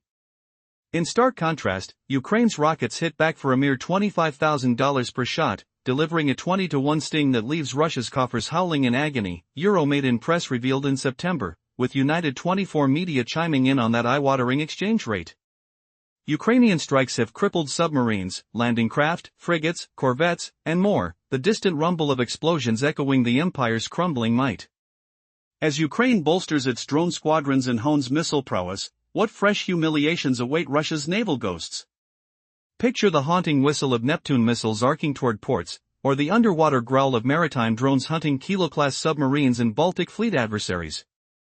The question pierces, will Putin's aquatic juggernaut drown in its own hubris, or rise from the depths to terrify once more? In sum, Russia's navy rides in dire straits, without a glimmer of relief on the horizon. It was meant to be their unstoppable edge, a tool of terror in Putin's arsenal. Designed for his vaunted fifth-generation fighter, the Su-57, this pinnacle of stealth promised to slip through skies undetected, slamming targets with ferocious power. Now, that edgy dream lies in ruins, a smoking relic of overconfidence. How did a force on the ropes manage to swat down Russia's stealthiest threat, unveiling a twist that shames the bear? Was it fate, or genius, that a rocket never meant for such prey brought low what Putin hailed as untouchable? On October 11th, United 24 media spotlighted Ukraine's jaw-dropping interception, where an APKWS laser-guided rocket, meant for drones, not deadly missiles, obliterated a Kh-69, Russia's crown jewel of covert ordnance.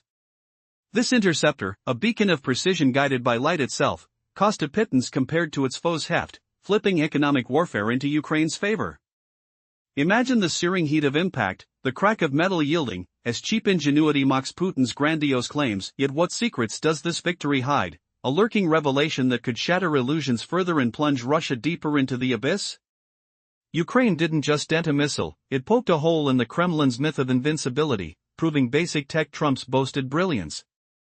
The air hums with unanswered doubts. Can Russia patch this humiliation, or is it the prelude to even harsher setbacks that redraw the map of power? Feel the chill of realization. The armored giant stumbles, its secrets laid bare, as the tide shifts under boots stained by victory's grit. And in this game of survival, who wields the trump card now, a shocking adaptation that turns defense into decisive offense? Ukraine's victory was stunning. A low-cost rocket smashed Russia's prized missile. Did you ever dream a $25,000 weapon could humiliate a $500,000 beast? The sting of defeat hangs heavy in the air, smell of scorched metal lingering like a bitter prophecy. Remember that guide ray repelling aerial foes. Laser accuracy makes APKWS perfect for swatting drones. Ukraine struck first, blasting Russia's elite missile from the sky. The triumph? A cheap rocket crushing its expensive rival. Europe made press detailed it in September. Each Kh-69 rings Russia up for $500,000. United 24 media contrasts with Ukraine's bargain, only 25 thou. How did cheap defeat expensive? Ukraine scored a 20-1 win, downing a missile it shouldn't touch in full speed. Russia aches to erase this shame. But they can't. Proof is etched in video frames. Ukraine's Air Command East uploaded a reel on Facebook. View from the launcher captures the drama. The missile streaks skyward, fast and fierce. APKWS locks on, tracks it relentlessly. Watch the laser dot flicker like a crimson heartbeat on steel. Russia's weapon prepares to dodge. Trigger squeezes. Rocket launches. Boom. Shrapnel rains, the Kh-69 explodes in fire. A $25,000 hero shreds a $500,000 monster. Fragments fall, thudding earthward with the weight of Russia's shattered pride. The reel looped to awesome experts. Open-source intel wizards broke it down. Ukrainian vampire Sam unleashes low-cost APKWS laser rocket. Downs Russian Kh-69 cruise missile. They confirm an anti-drone tool now hunts big game. Putin fumes. Russia shrugs off drone losses. Drones are throwaways, rebuilt easy. But missiles? They're stars, bombers meant for Ukrainian ruins. Shooting one down with pennies? It wakes a nightmare. Whispers of retreat echo. What if Ukraine floods the skies with these bargains? Russia's arsenal crumbles. The terror bites deep, raw and real. Will this cheap trick change the war's tide? Or does Russia have a fiery comeback brewing? The air crackles with tension. Grit grates under boots on smoky battlefronts. Ukraine's strike wasn't just destruction, it was a slap to the emperor's bare face. And yet, the real agony lurks in shadows. If Ukraine turns these rockets into swarms, Russia's elite weaponry turns obsolete. Can Putin withstand the barrage? Or will more explosions rock his empire? Something darker festers, a twist no one saw coming. Imagine this, what if a single, clever shot could turn Russia's sky-high terror into harmless scrap metal, saving lives and shattering illusions of invincibility? In a night of chaos, Ukraine did just that, downing a deadly cruise missile with a rocket that costs pennies on the dollar. Putin's gamble? Crushed in seconds. But how deep does this game of shadows go? Recalling our last tale, Ukraine's forces turned the tide in Zaporizhia, reclaiming villages like Mali Shabaki through fierce coordination, proving slow Russian gains were crumbling under bold pushes 3.5 kilometers in one day, leaving Moscow reeling from shattered defenses and lost ground. Now, picture the tension building. Russia's elite air assault exposes a fatal flaw. That Western aid isn't just talk, it's precision firepower flooding in. Why would Putin risk his prized missiles when Ukraine's got the tools to make them vanish? Osset, the sharp-eyed analyst, drops a bombshell. Ukraine paired a humble surface-to-air missile system, let's call it a brawler for its gritty punch, with those laser-guided wonders. Cost? Who cares when one launcher strikes again and again, while each enemy projectile is a one-way ticket to oblivion? Feel the night air thick with dread, the distant rumble of engines slicing through the dark like a predator's growl. Ukraine's defenders huddle in fortified positions, hearts pounding as alerts blare. Russia's unleashing hell from above. This wasn't random, it was a calculated barrage on October 10, waves of drones buzzing like angry swarms, cruise missiles streaking with lethal intent, and ballistic threats arcing toward vital targets. The goal? Cripple Ukraine's power grid, plunge cities into blackout terror. Smoke curls from damaged lines, the acrid scent of burning wires mixing with the sharp tang of debris. Residential blocks shudder under impacts, fires erupt in Kiev's Petrovsky district, flames licking at homes where families once slept soundly. Podolsky and Desnyansky areas fare no better, drone remnants crash near parks and clinics, shattering the fragile peace. Over in Zaporizhia, the assault claims a heartbreaking toll, a young boy's life snuffed out amid the rubble. In Kiev, the onslaught leaves scars, at least 12 injured, 8 rushed to care under flashing lights and urgent shouts. Russia boasted of hits on infrastructure, partial successes that could have been total devastation. But wait, one Kh-69 cruise missile, that high-tech nightmare worth $500,000, never reached its mark. Ukraine's affordable laser-guided rocket met it mid-flight, exploding the threat into harmless fragments raining down like failed dreams. Rhetorical thunder, how does it feel, Vladimir, watching your expensive arsenal evaporate for chump change? This feat wasn't luck, it was strategy incarnated, turning Russia's night raid into a humiliating retreat. Yet, as embers cool and dawn breaks, questions linger. What other weapons lurk in Ukraine's growing arsenal, ready to flip the script again? The real examination awaits, pulling back the curtain on this aerial chess match. Summary of previous part. Amidst escalating conflict, Russia inflicted injuries on at least 12 individuals on October 10, with 8 requiring hospitalization. Despite the damage, Ukraine managed to intercept a Russian Kh-69 missile, a victory that highlights the effectiveness of their defenses. Story begins. On that tense October day, chaos erupted in the air, and the world held its breath. A fierce conflict raged, with violence tearing through the lives of unsuspecting civilians. The sound of sirens wailing filled the air as the injured were rushed to safety. Among them, 12 people bore the scars of war. Just as Russia seemed poised to deliver a devastating blow, a flicker of hope emerged: Ukraine's successful interception of a Kh-69 missile. What if this single act was more than just a defense tactic? What if it marked a turning point in the struggle? As the dust settled, analysts turned their gaze to the weapons involved, particularly the APKWS. This innovative precision weapon, developed by BAE Systems, brought a significant edge to Ukraine's arsenal, one that Russia likely underestimated. But let's peel back the layers. Imagine a modest 70mm hydro rocket transformed into a sharpshooter. The APKWS isn't just another missile, it's a smart conversion kit, turning ordinary munitions into precise guided missiles. By adding a laser seeker on the nose, this weapon could track targets with breathtaking accuracy, a game-changer indeed. But why was this weapon so pivotal? Since its deployment, the APKWS proved invaluable to Ukraine's strategy. Its ability to convert unguided rockets into precision strikes allowed forces to target key Russian assets effectively. Meanwhile, Russian tactics relied on older techniques, the glide rocket kits, converting World War II-era bombs into precariously guided projectiles that lacked the precision of the APKWS. Visualize the moment: a Russian stealth missile swooping down, escaping the radar. But then, a swift shot from an APKWS grazes its path. With a top speed of about 1 kilometer per second, nearly Mach 3, the missile struck like lightning. A $25,000 investment yielded dividends far beyond expectations for Ukraine, shaking the confidence of Russian forces. Yet victory often comes at a cost. The skies above still crackled with tension. Was this an anomaly, or was Ukraine on the brink of a more significant breakthrough? The stakes were high, and as the night fell, the winds of war continued to shift beneath their feet. And then, just as it seemed Ukraine found its rhythm, new developments began to surface, rumors of a coordinated counter-assault whispering through the ranks. What secrets were hidden within the shadows of the night, and who would emerge victorious from the chaos? With the dawn of the new day, fans of the conflict held their breath, for the battle was just beginning. Imagine this, a slow crawl turning into a brutal charge. Ukraine, that relentless force, just smashed through Russia's grip in Zaporizhia.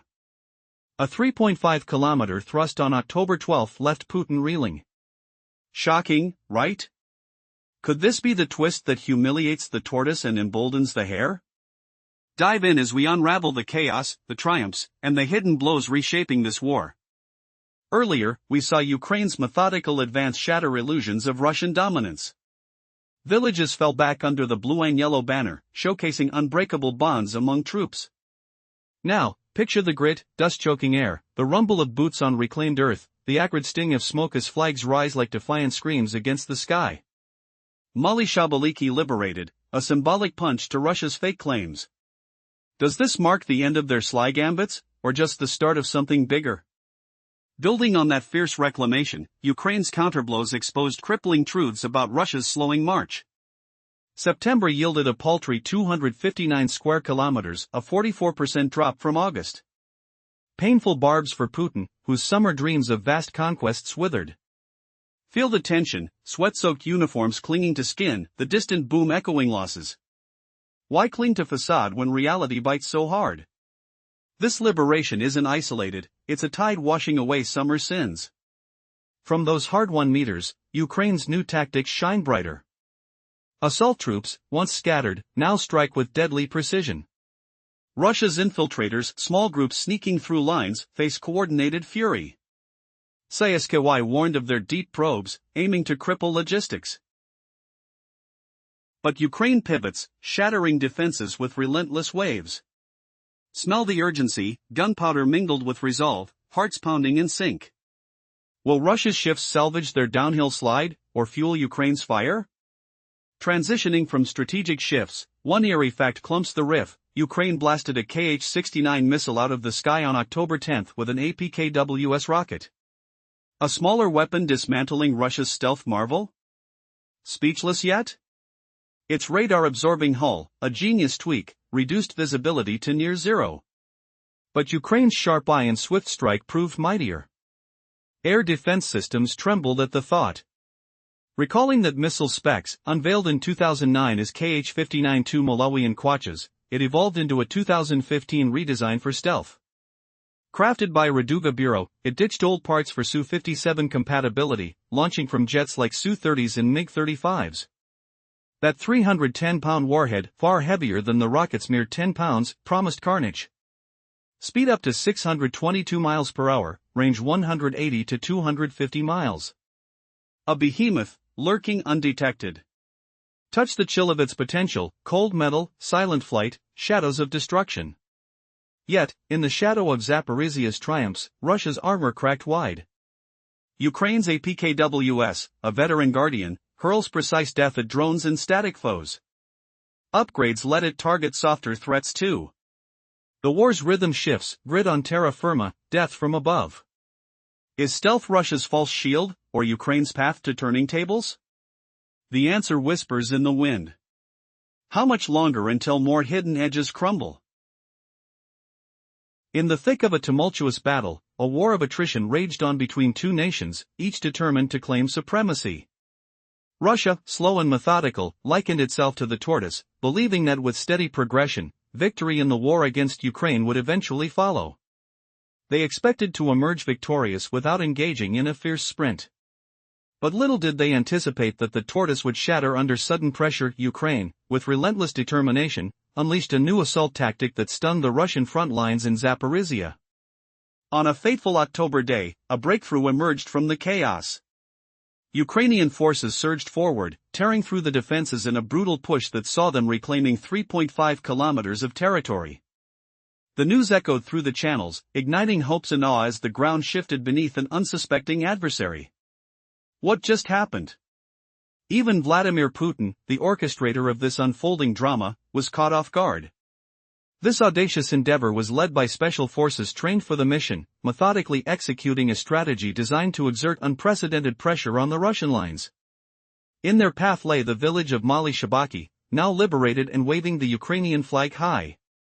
Here, Ukrainian forces, the 24th Separate Assault Battalion, known as IDA, joined hands with the 33rd Separate Assault Regiment in a display of brotherhood that rippled through the armed units. As the images flooded social media, the statement rang clear: the settlement is in the hands of the brave defenders of Ukraine. But it wasn't just a reclaiming of land, it was a bold response to a Russian tactic that had recently grown all too common, falsely raising their flags over captured territories deceitfully. With every flag raised, Ukraine not only celebrated victory but also called out the duplicity of their opponent. In a twist of fate, the recent attack on Mali Shabaki also reported the clearing of the similarly named village, further emboldening the defenders as they pushed forth. The operations that day went beyond mere successes, they marked a turning point in the trajectory of the war, sending a message that reverberated through both camps. What had started as a conventional war of footsteps gradually morphed into a feverish duel of tactics and willpower. With coordinated assaults, Ukraine kept on rewriting the narrative, inch by inch reclaiming the territory and momentum steadily lost. Yet, could this be the shot in the arm that would change the war's dynamics?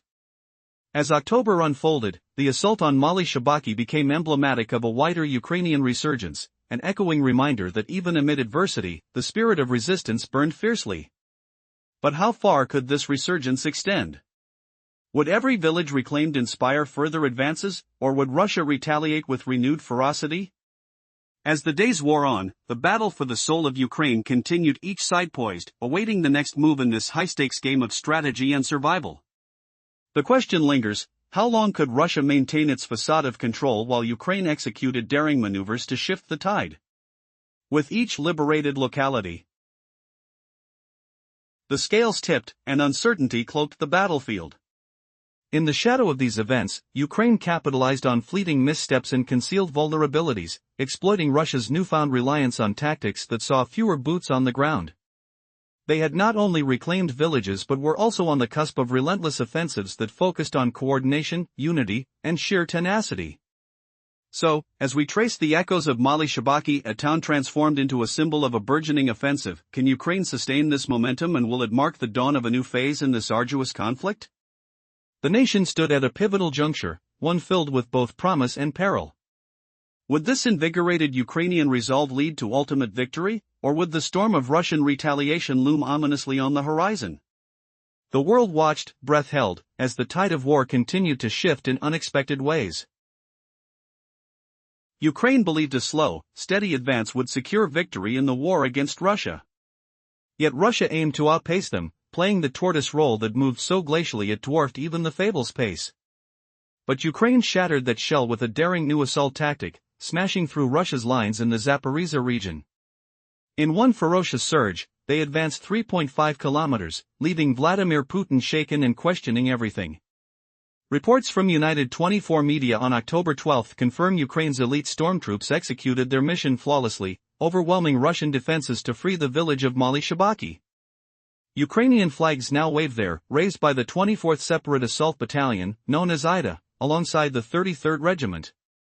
Their brotherhood in battle, captured by the term pobratymami meaning brothers in arms, highlights a unified strategy that crushes Russia's chaotic waves. What if I told you Ukraine just humiliated Russia's Star stealth missile again, this time in a way that sends shivers down Putin's spine? Imagine the roar of explosions, the acrid smoke choking the air, as outdated firepower dismantles cutting-edge threats. Can an ancient World War I machine gun really outweed billion-dollar tech? This shocking reveal exposes Russia's vulnerabilities, twisting the script on who truly dominates the skies. To recap the earlier breakthrough, Ukraine's bold push liberated villages like Mali Shabaki and Zaporizhzhia, advancing 3.5 kilometers and shattering Russian lines on October 12. Symbolic flag raisings mocked Russia's fake claims.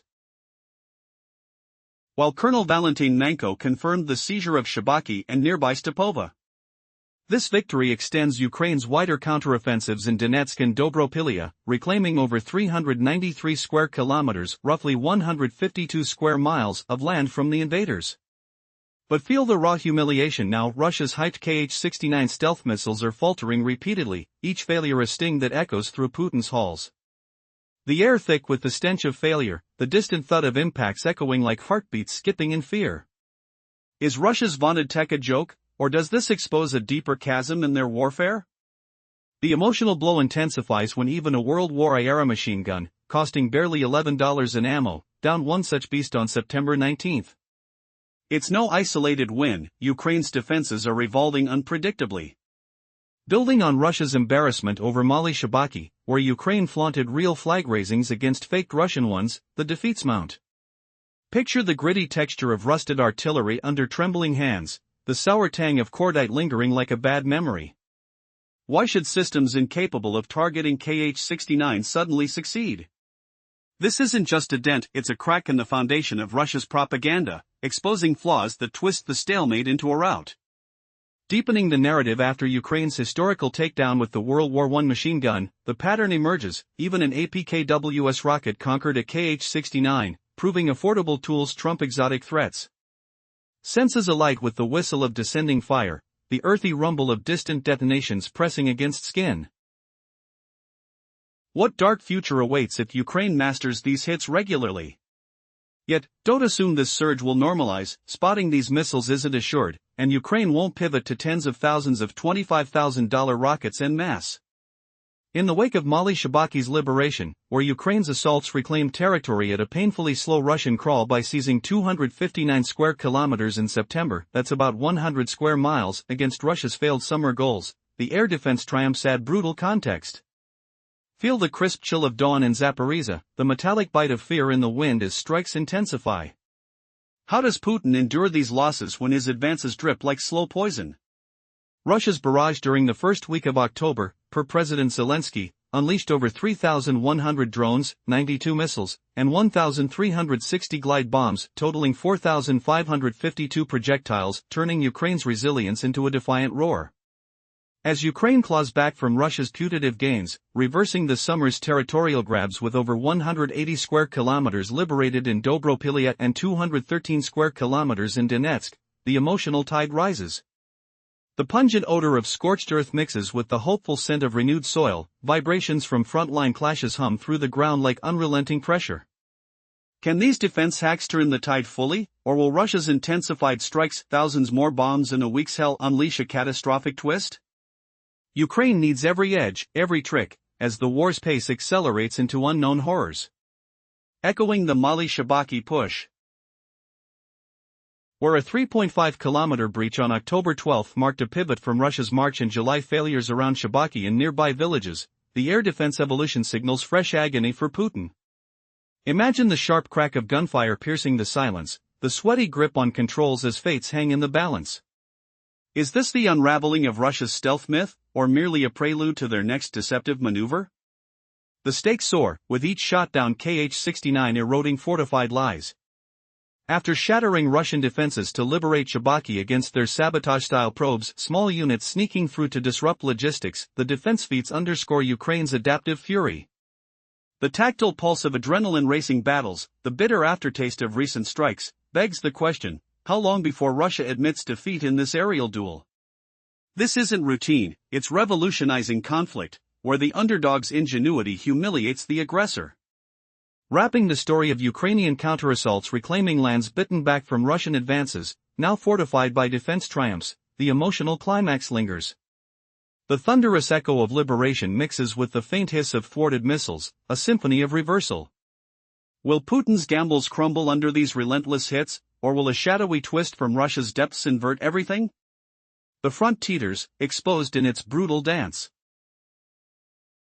In a shocking twist of fate, Ukraine recently achieved a monumental breakthrough in the ongoing conflict with Russia.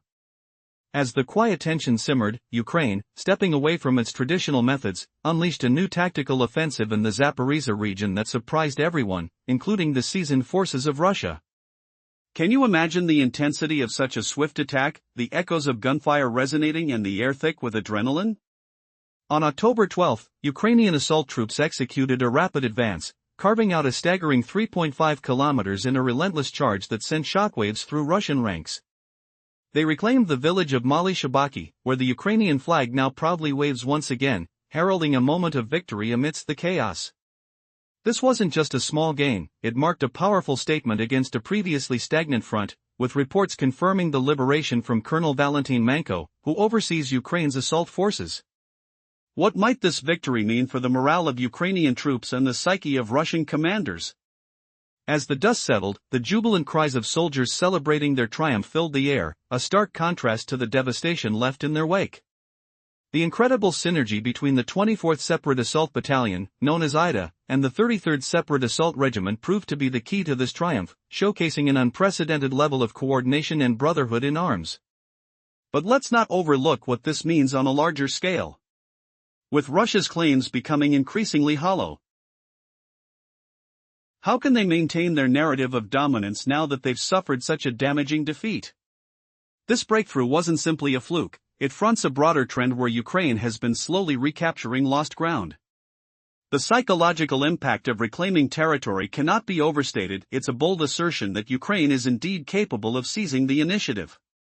October 10 saw an even wider campaign where Ukrainian forces liberated additional significant areas, reflecting a dramatic shift in the war's tide.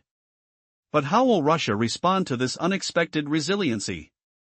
And the ramifications of this operational success extend beyond Ukraine. With Russia facing its own burdens, including a significant reduction in territory gained from previous months, the ongoing conflict could pivot dramatically in favor of the Ukrainian forces.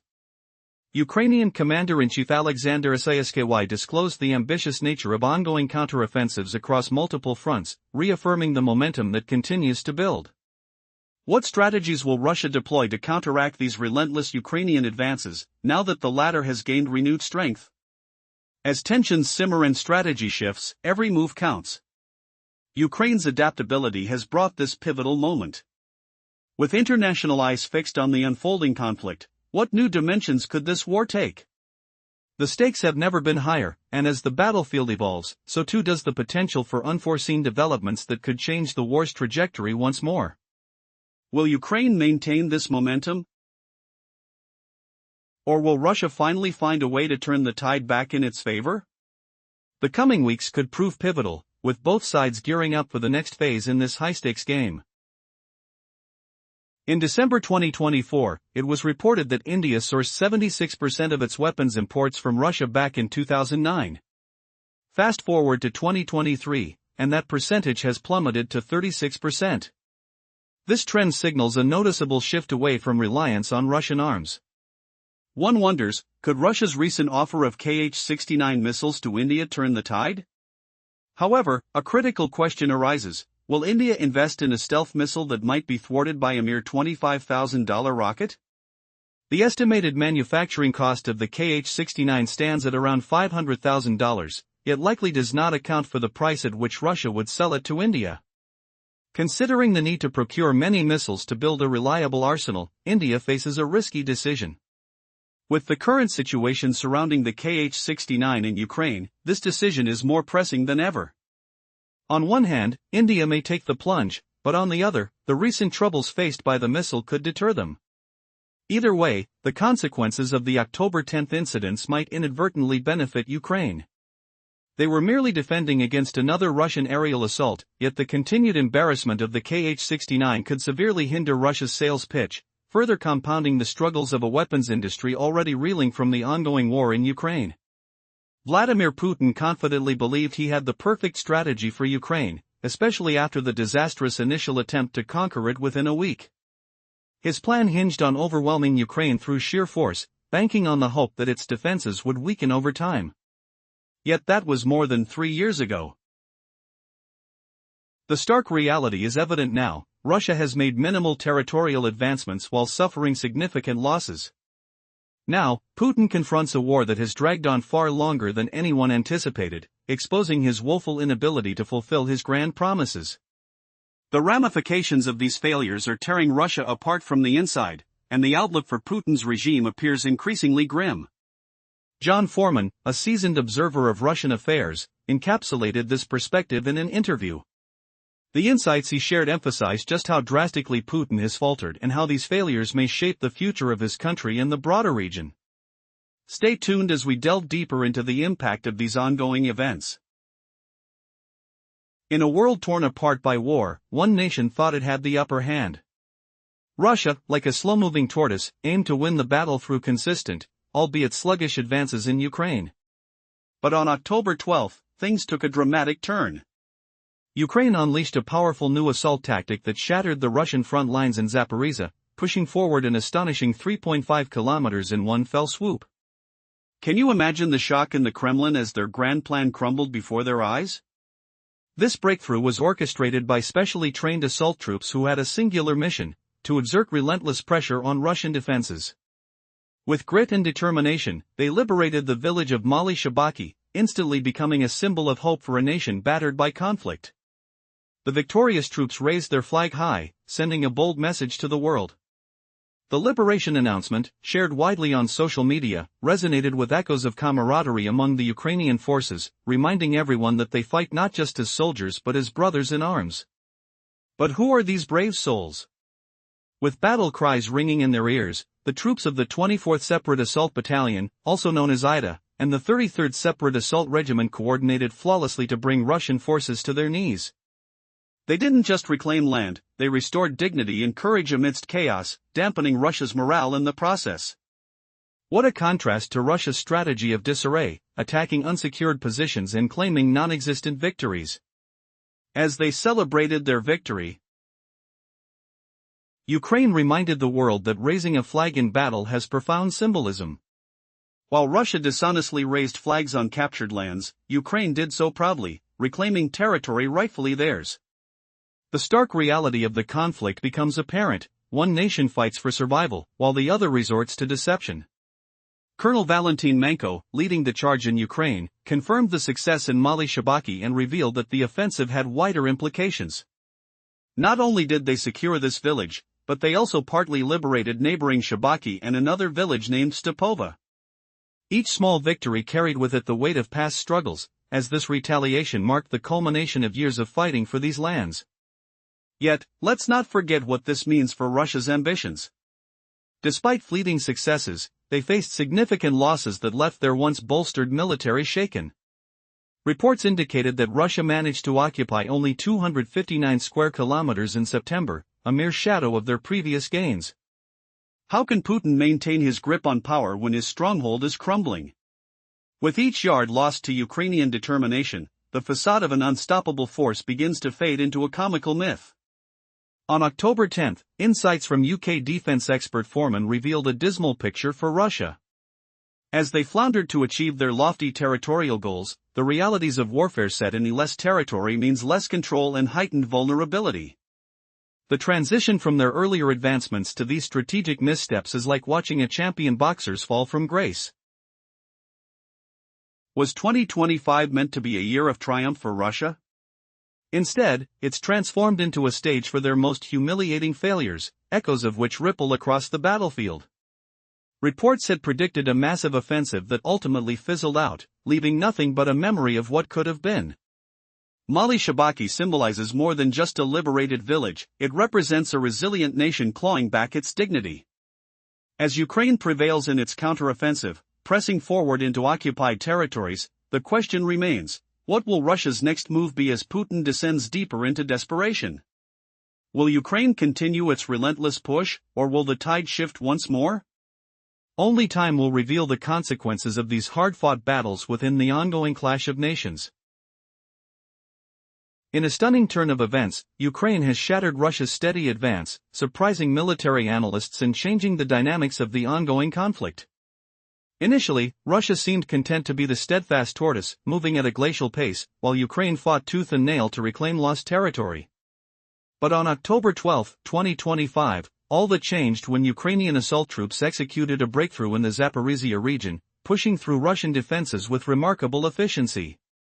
In a single, brutal maneuver, Ukrainian forces achieved a breakthrough of 3.5 kilometers, liberating the village of Mali Shabaki in the process.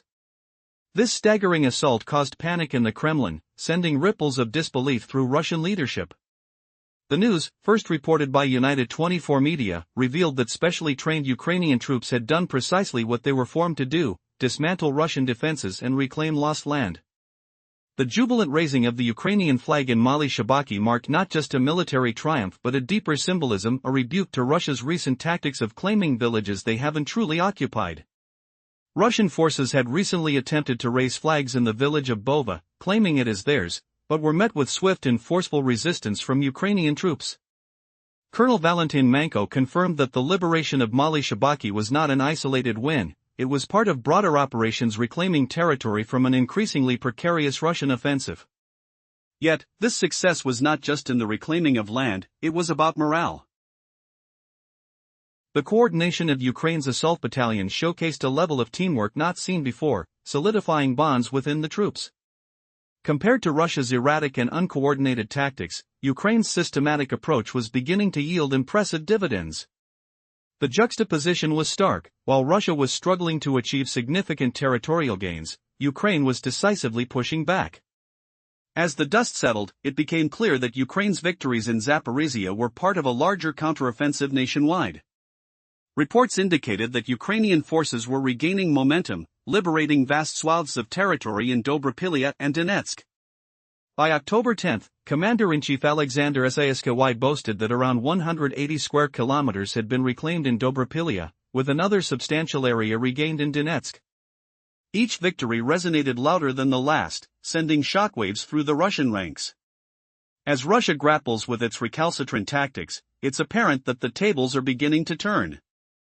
For too long, Putin's ambitions have been backed by empty claims and a dwindling military. October 12 was not merely a date for liberation, it marked the unraveling of Russia's carefully constructed narrative of dominance in Ukraine. Every advance made by Ukrainian forces further highlights Russia's inability to maintain its hold, intensifying the pressure on an already beleaguered regime. What happens next? As Ukrainian forces leverage their newfound momentum, the anticipation of further assaults and liberations hangs heavy in the air. The question looms: will October's victories mark the beginning of an unyielding wave that sweeps across territories, or will Russia find a way to claw back its losses in a desperate bid to maintain its grip? The landscape is shifting, and the outcome of this disheartening struggle for Russia might change forever. In the midst of a protracted conflict that has cost many lives, it has become evident that Russia is not inclined to bring the war with Ukraine to a close anytime soon. Observations following a notable summit in Alaska between Russian President Vladimir Putin and U.S. President Donald Trump have reinforced this perspective. Questions linger about Putin's true intentions regarding peace.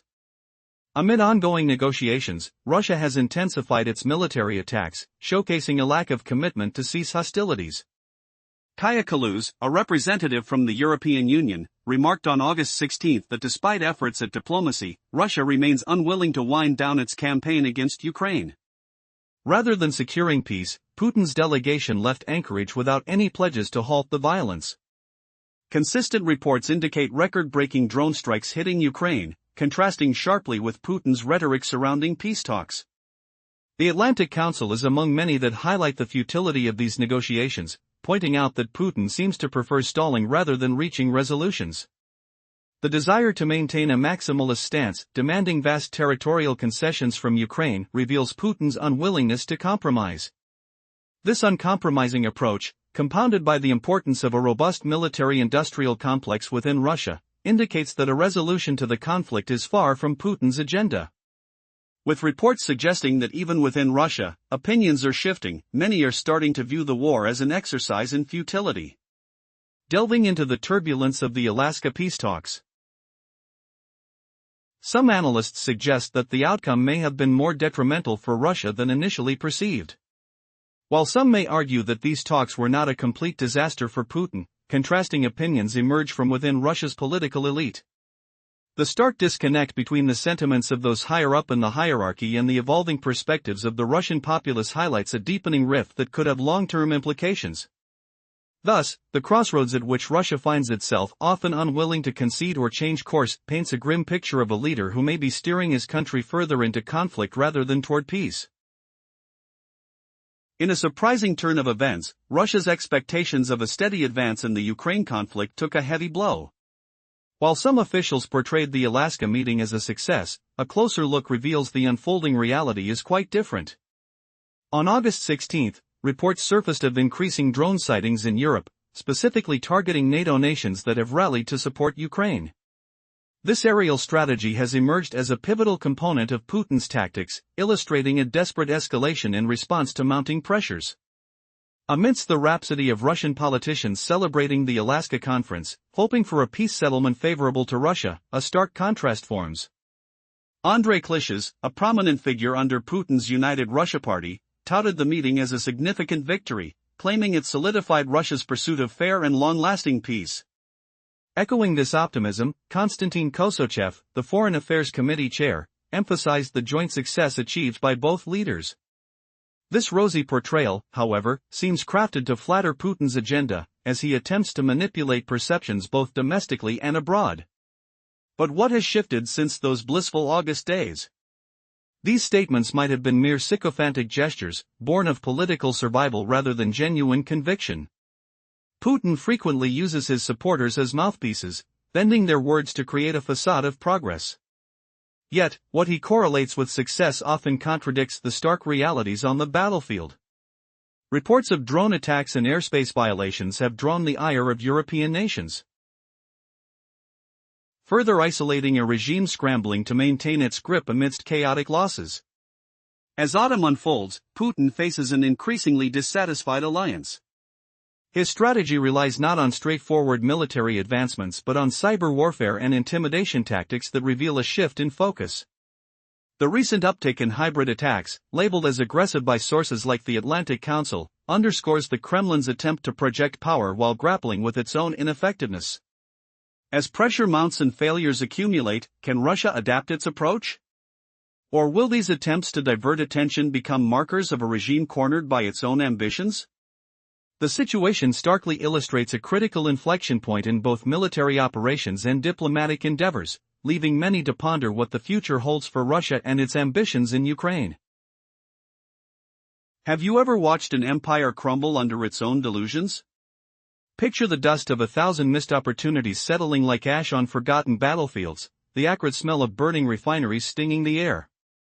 Last time, we uncovered how Ukraine's bold strikes crippled Russia's oil heart, half its major refineries hit in months, 40% of refining capacity gone, gas and diesel flows slowing to a trickle, leaving Putin's war machine gasping. But here's the twist that will make your blood chill: does Vladimir Putin really know his so-called victories are illusions, draped in propaganda? Or is he blind to the sheer hollowness of his empire? Whatever the truth, his obsession with Europe masks a fatal blunder. Ukraine isn't a footnote, it's Russia's bleeding wound, a conflict draining life from Moscow for over 3 years. Imagine the quiet despair in Kremlin's halls, the creak of doors closing on advisors too terrified to whisper truths. Russia's geopolitical fall from grace unfolds relentlessly. Post-Alaska pandering to Trump? A mirage. That American lifeline Russia clung to evaporates now. Trump dithers no more. He talks of arming Ukraine fuller than ever, reversing his old doubts, now declaring Ukraine can claw back every stolen inch. The Rand Institute nods agreement. Russia's soldiers bleed out, Ukrainian drones hum death through energy veins, economy choking on kerosene fumes. And now, an unexpected pivot. Trump muses sending Tomahawk missiles, those 1,500-mile terrors, painting all of Russia within Ukraine's fiery reach. Is it bluff? Or a wake-up call for Putin to heal? Either way, the shift exposes Putin's colossal fumble, thinking he mastered Washington when it was all smoke. One wrong move might unleash hell. What of those relentless Ukrainian energy shots we glimpsed? They don't just torch supplies, they shatter Russia's world standing, flaming trails of economic ruin that have Putin's allies recoiling. Feel the gritty tremor underfoot as sanctions tighten, the metallic tang of fear in every deal gone sour. Russia's honor hangs by threads, prestige frayed in global whispers, alliances cracking like thin ice.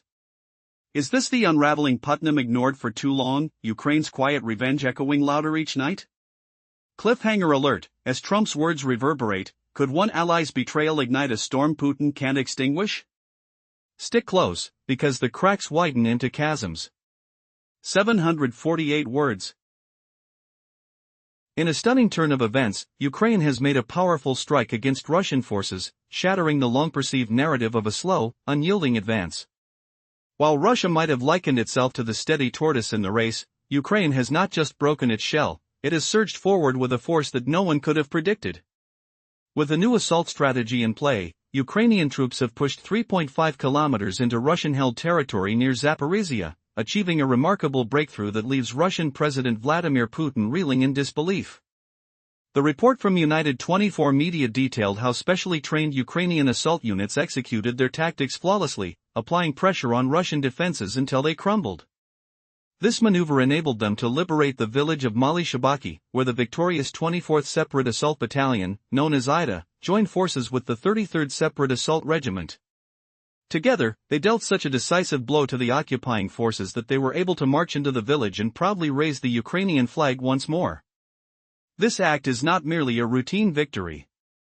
It symbolizes a significant shift in the conflict's dynamics. While Russia has been known to deceitfully plant its flags in captured villages, claiming victories that were never theirs, Ukraine's triumph comes after fierce fighting and genuine recapturing of territory. This tactic of flag planting by Russia was evident recently in Bova, where their troops were quickly thwarted by Ukrainian forces, exposing the vulnerabilities in Russia's approach. That day, October 12, was filled with victories for Ukraine.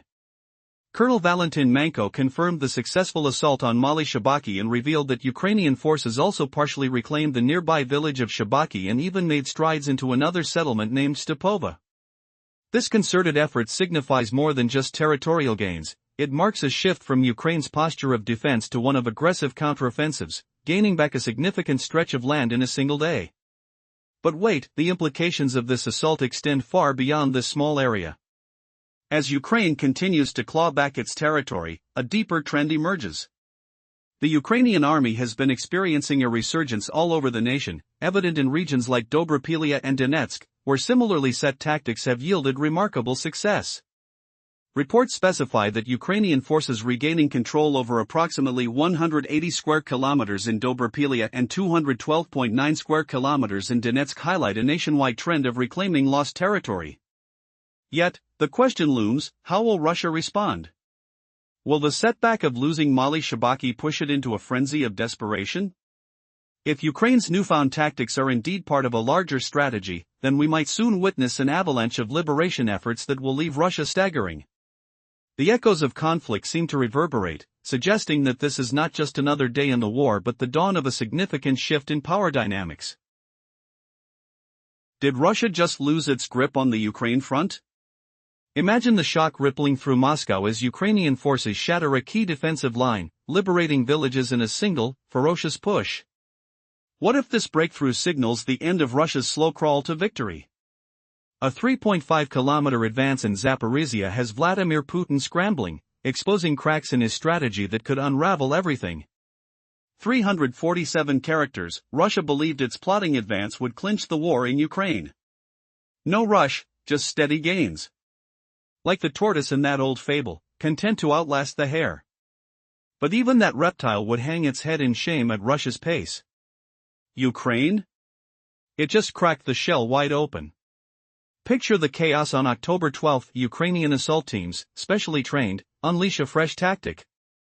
They tear through Russian lines in Zaporizhia. In one relentless surge, they break 3.5 kilometers deep. Putin's world tilts. What just exploded on his watch? Reports from United 24 Media confirm it. Those elite troops, they press hard. Russian barriers crumble under the weight. A village falls free. Maly Shabaki, now alive with Ukrainian presence. The 24th Separate Assault Battalion, known as IDA, joins the 33rd Separate Assault Regiment. Together, they dismantle opposition.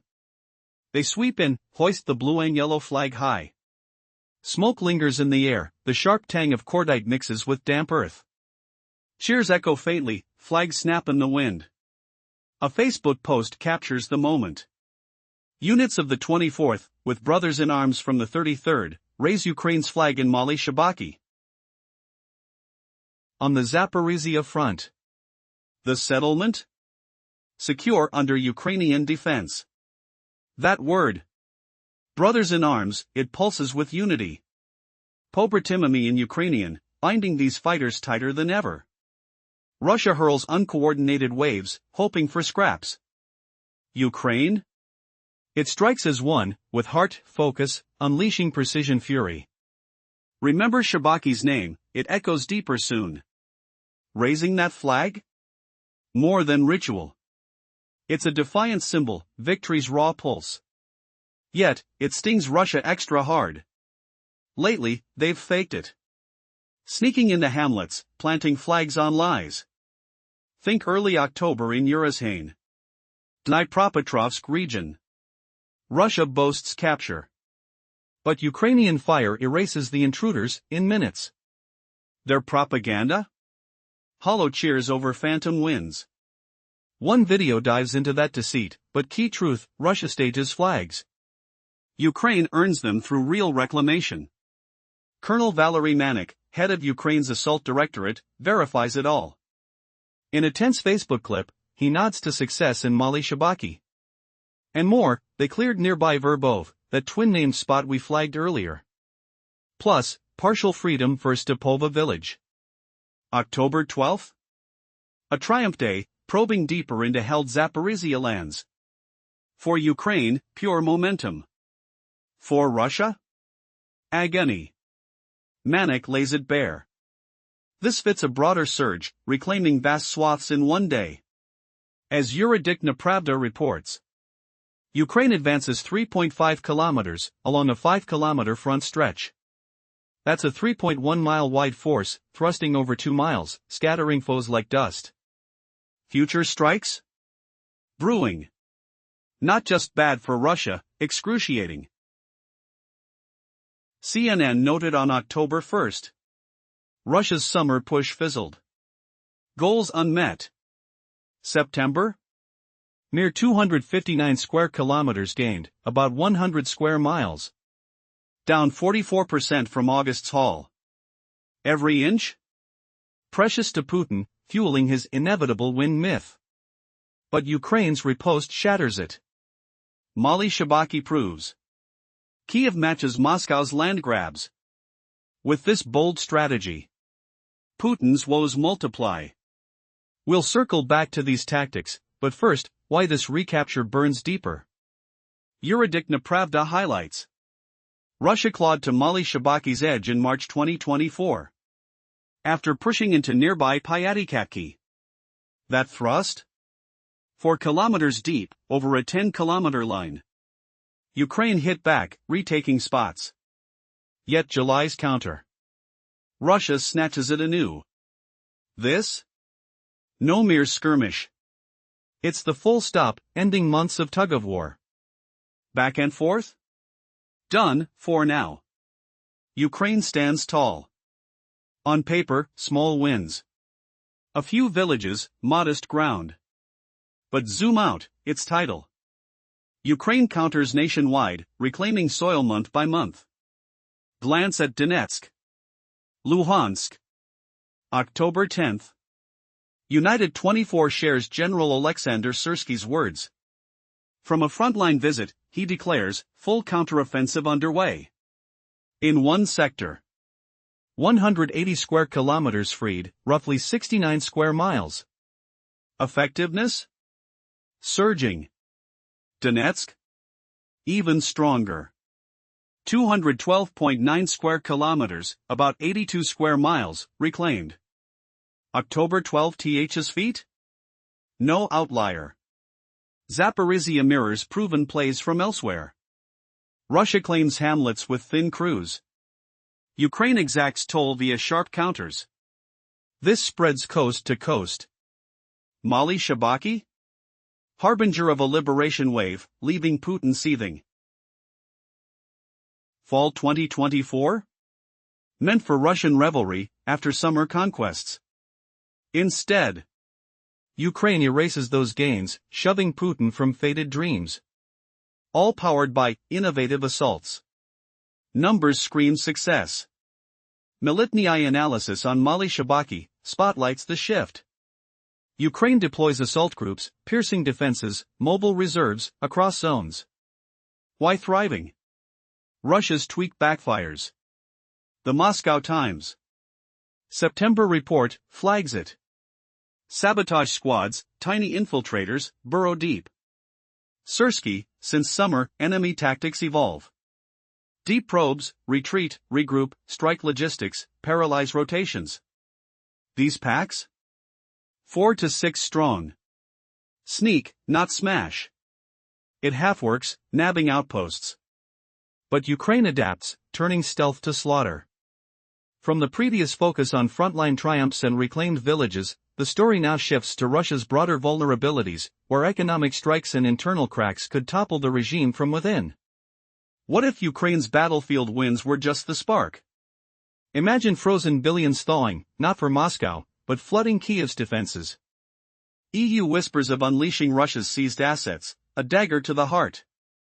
Could this economic gut punch force Putin to his knees, unraveling his empire overnight? Those assets. Russia's frozen fortunes, eyed for Ukraine's aid. Straight from EU talks, per the Straits Times. A potential loan, €140 billion, or $150 billion. Unity among leaders? Essential.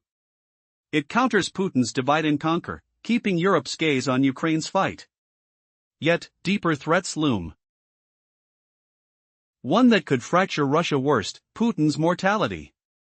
At 73, time ticks loud. Heartbeats echo in the Kremlin, fragile as autumn leaves. His grand visions? Racing as sunset. No heir apparent waits. No carbon copies are groomed. Foreman, the analyst, pegs true Russia West thaw, a generation off. But successors? Less Ukraine-obsessed perhaps. Power grabs inside? As ruinous as Western blows, or Ukrainian resolve. Putin's blind spot? No succession blueprint. His gravest lapse. The key independent. May report reveals his roster of potentials. But potential? Fleeting word. None primed, none shining is next in line. What chaos erupts when the strongman fades? Russia's future hangs, threadbare. Putin's war, once his iron will, now sows seeds of its own collapse. The tortoise? Not just shelled, but adrift in a storm of its making. Will Ukraine's momentum, economic tides, and leadership voids finally drown the bear? In a rapidly changing landscape, Russia's future hangs in the balance. As reported, the current leader, Vladimir Putin, appears to be pondering the unthinkable immortality. Human organs can be continuously transplanted, he claimed in a bizarre conversation with China's President Xi Jinping during a military parade in Beijing. Could his strategy for a successor be as simple as planning to live forever? This strange notion highlights a crucial flaw, the lack of a solid succession plan. With no clear successor in sight, Russia is careening toward an uncertain future. As the clock ticks, the absence of a capable leader post-Putin looms large. His administration has failed to groom anyone who might fill the void he would leave behind. This decision-making vacuum only exacerbates Russia's precarious situation. The implications of mismanagement are profoundly worrying. The country's internal tensions could explode under the weight of his ambitions and mistakes in Ukraine, risking destruction from within.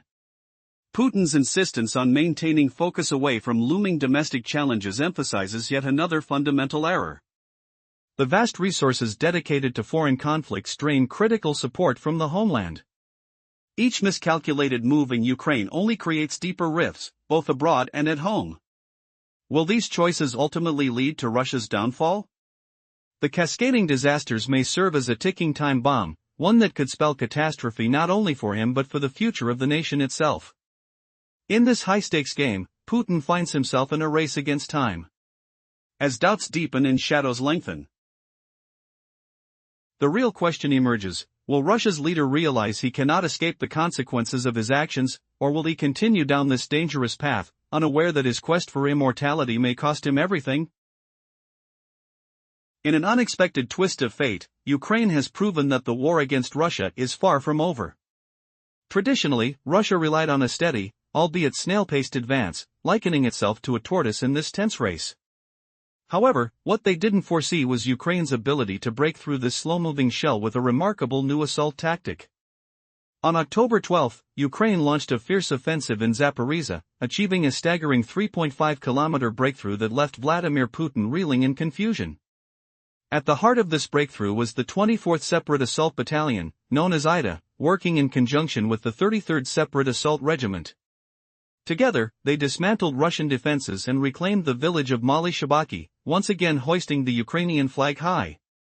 The announcement of this liberation reverberated across social media, highlighting the successful coordination between the units involved, a sentiment encapsulated by the Ukrainian term pobratymami, meaning brothers in arms. While Russia may send uncoordinated waves into battle, Ukraine showcases unity and determination, countering every aggressive advance. Yet the significance of raising the flag in Mali Shabaki runs deeper than a mere territorial reclamation. This act is a powerful counter to Russia's deceptive tactics of falsely claiming victory through flag raising in unoccupied areas, a tactic illustrated by their recent, misleading claims over the village of Bova.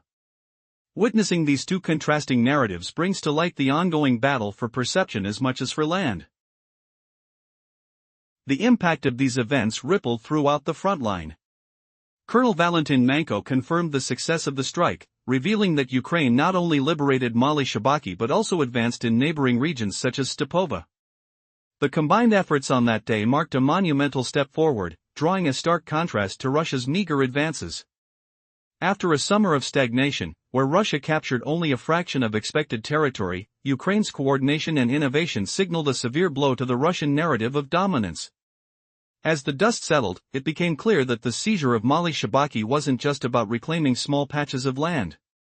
It symbolized a larger trend of resurgence, echoing throughout Ukraine's battlefront. The relentless pushback against occupying forces in Dobropilya and Donetsk affirmed this. Under the steady leadership of Commander-in-Chief Alexander Isayevsky, Ukraine liberated hundreds of square kilometers, showcasing efficient assaults gaining ground consistently, echoing their recent success in Zaporizhzhia. The strategic shift witnessed in warfare tactics was compelling. Ukraine created specialized assault troops that effectively penetrated Russian fortified defenses. Meanwhile, Russia's approach faltered as they resorted to using small sabotage units, attempting to infiltrate deep and then retreat. While their incremental gains seemed significant, Ukraine's counteroffensives revealed the fragile foundation of such tactics. And amidst this chaos lies another layer of intrigue. Putin's preoccupation with European geopolitics may overshadow his grasp on the war in Ukraine. In recent moves, Russian drones infiltrated several European nations, signaling a shift in strategy aimed at thwarting support for Ukraine. Yet, this might just be another miscalculation on Putin's part, drawing Europe closer together against the common threat he poses, unraveling his ambitions while rallying NATO and EU allies in unexpected solidarity. As the air thickens with tension, the battle continues on more than just one front. Will Ukraine's unyielding spirit and innovative strategies turn the tide permanently? Could this spell further woes for a beleaguered Russian campaign? With each liberated village, the narrative of resilience grows stronger, and the shadows of doubt loom larger for a leader struggling to maintain control over his narrative and ambitions. In a shocking turn, Ukraine obliterated Russia's prized Kh-69 missile with a budget rocket kit. Imagine the roar of the explosion, the acrid smoke choking the air, and Putin's shock rippling across the lines. How did a $25,000 weapon shatter a supersonic threat? Buckle up, because this is just the start of Russia's nightmare unfolding. Ukraine pulled off a miracle on October 10, taking down that Kh-69 with pinpoint fury. The APKWS warhead packs a punch, 10 pounds of explosive tucked into legacy hydro rockets. Can you feel the ground tremble under that blast? The US and UK have shared this gem widely, with the US deploying it and Ukraine now rolling in supplies. Is this the underdog's secret weapon to humiliate Moscow's arrogance? It's no relic, folks. APKWS has racked up over 10 years of combat glory. Its bright edge? Piercing accuracy that minimizes the fallout, blowing the Kh-69 into shreds while debris scatters like bitter rain on the earth. BAE Systems hails it as the bridge from clumsy rockets to heavy artillery, uniting Navy, Marine Corps, Army, and Air Force in deadly synergy. What if I told you it's wrecking soft spots and armored beasts at a steal of a price? Standard rockets? They'd need sheer dumb luck for a bullseye on such a beast. Larger munitions are scarce and sky-high in cost for Ukraine, think Patriots as scarce treasures. But why burn them when this kit delivers without the extravagance? Feel the sweet sting of victory in every calibrated strike. Expect twists, this tactic could counter even deadlier Russian assaults ahead. That APKWS brilliance has been Ukraine's Trojan horse for years. Shifting tides unseen until now. As the dust settles from the Kh-69's demise, what horrors does Russia unleash next to salvage its pride? In the unfolding theater of warfare in Ukraine, a monumental shift has just occurred. Russia, once trudging ahead with cautious confidence in its slow but steady advance, found its plans shattered. The quaint notion of being the tortoise in this race quickly turned into a nightmare when Ukraine executed a daring and dynamic assault that could only be described as a breakneck dash. On October 12, Ukrainian forces launched a bold attack at Zaporizhzhia, breaking through the Russian lines with an astonishing 3.5-kilometer surge. This surprise offensive left many, including Vladimir Putin, questioning how such a remarkable feat was achieved.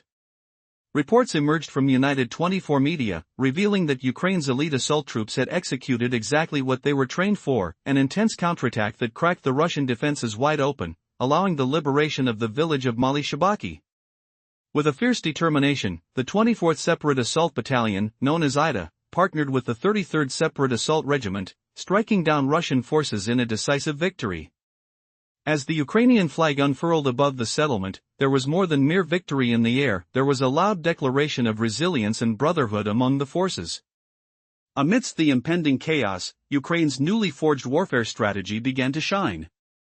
Unlike Russia's fragmented and outdated assaults, which often seemed desperate and uncoordinated, Ukraine's troops moved like a synchronized unit, showcasing a brilliant display of strategy and camaraderie.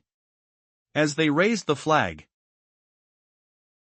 it symbolized not just victory but a counter to Russia's previous deceitful flag-raising tactics in unclaimed territories. But was this act of liberation merely a small gamble in a much larger war?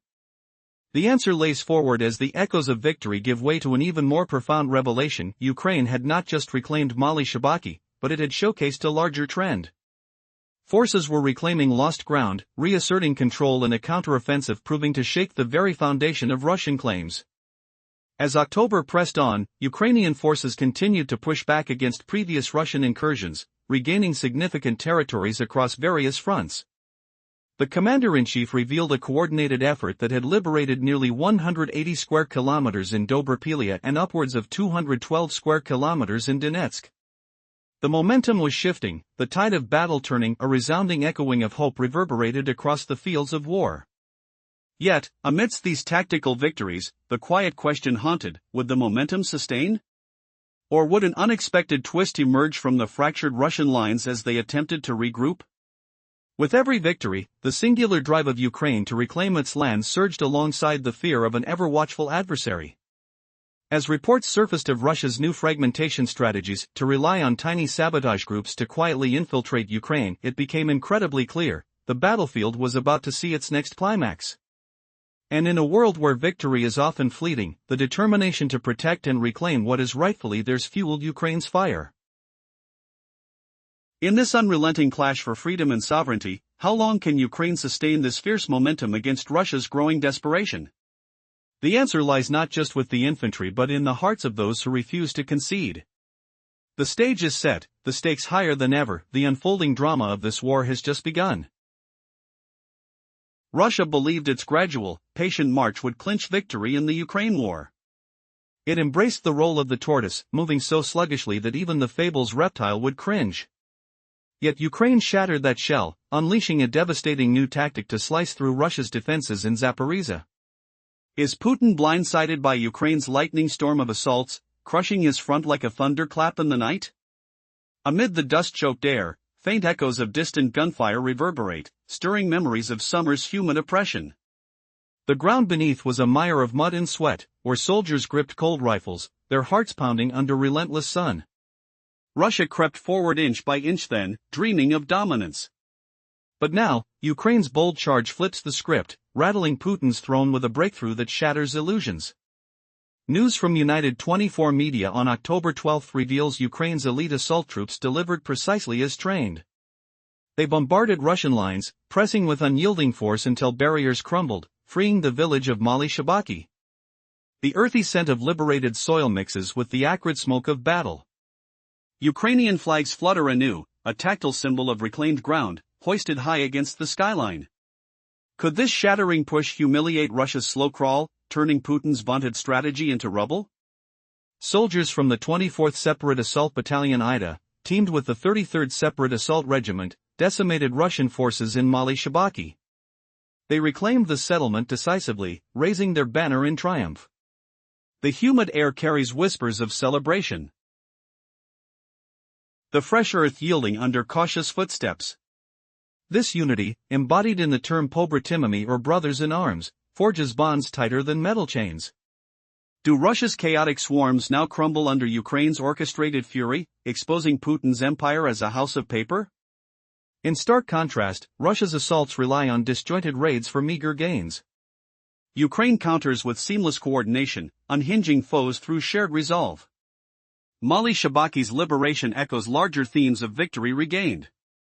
The tactile ripple of flags raised mocks Russia's hollow deceit, like phantom winds scattering leaves. What if Ukraine's flag-raising rituals are now daggers in Putin's desperate propaganda games?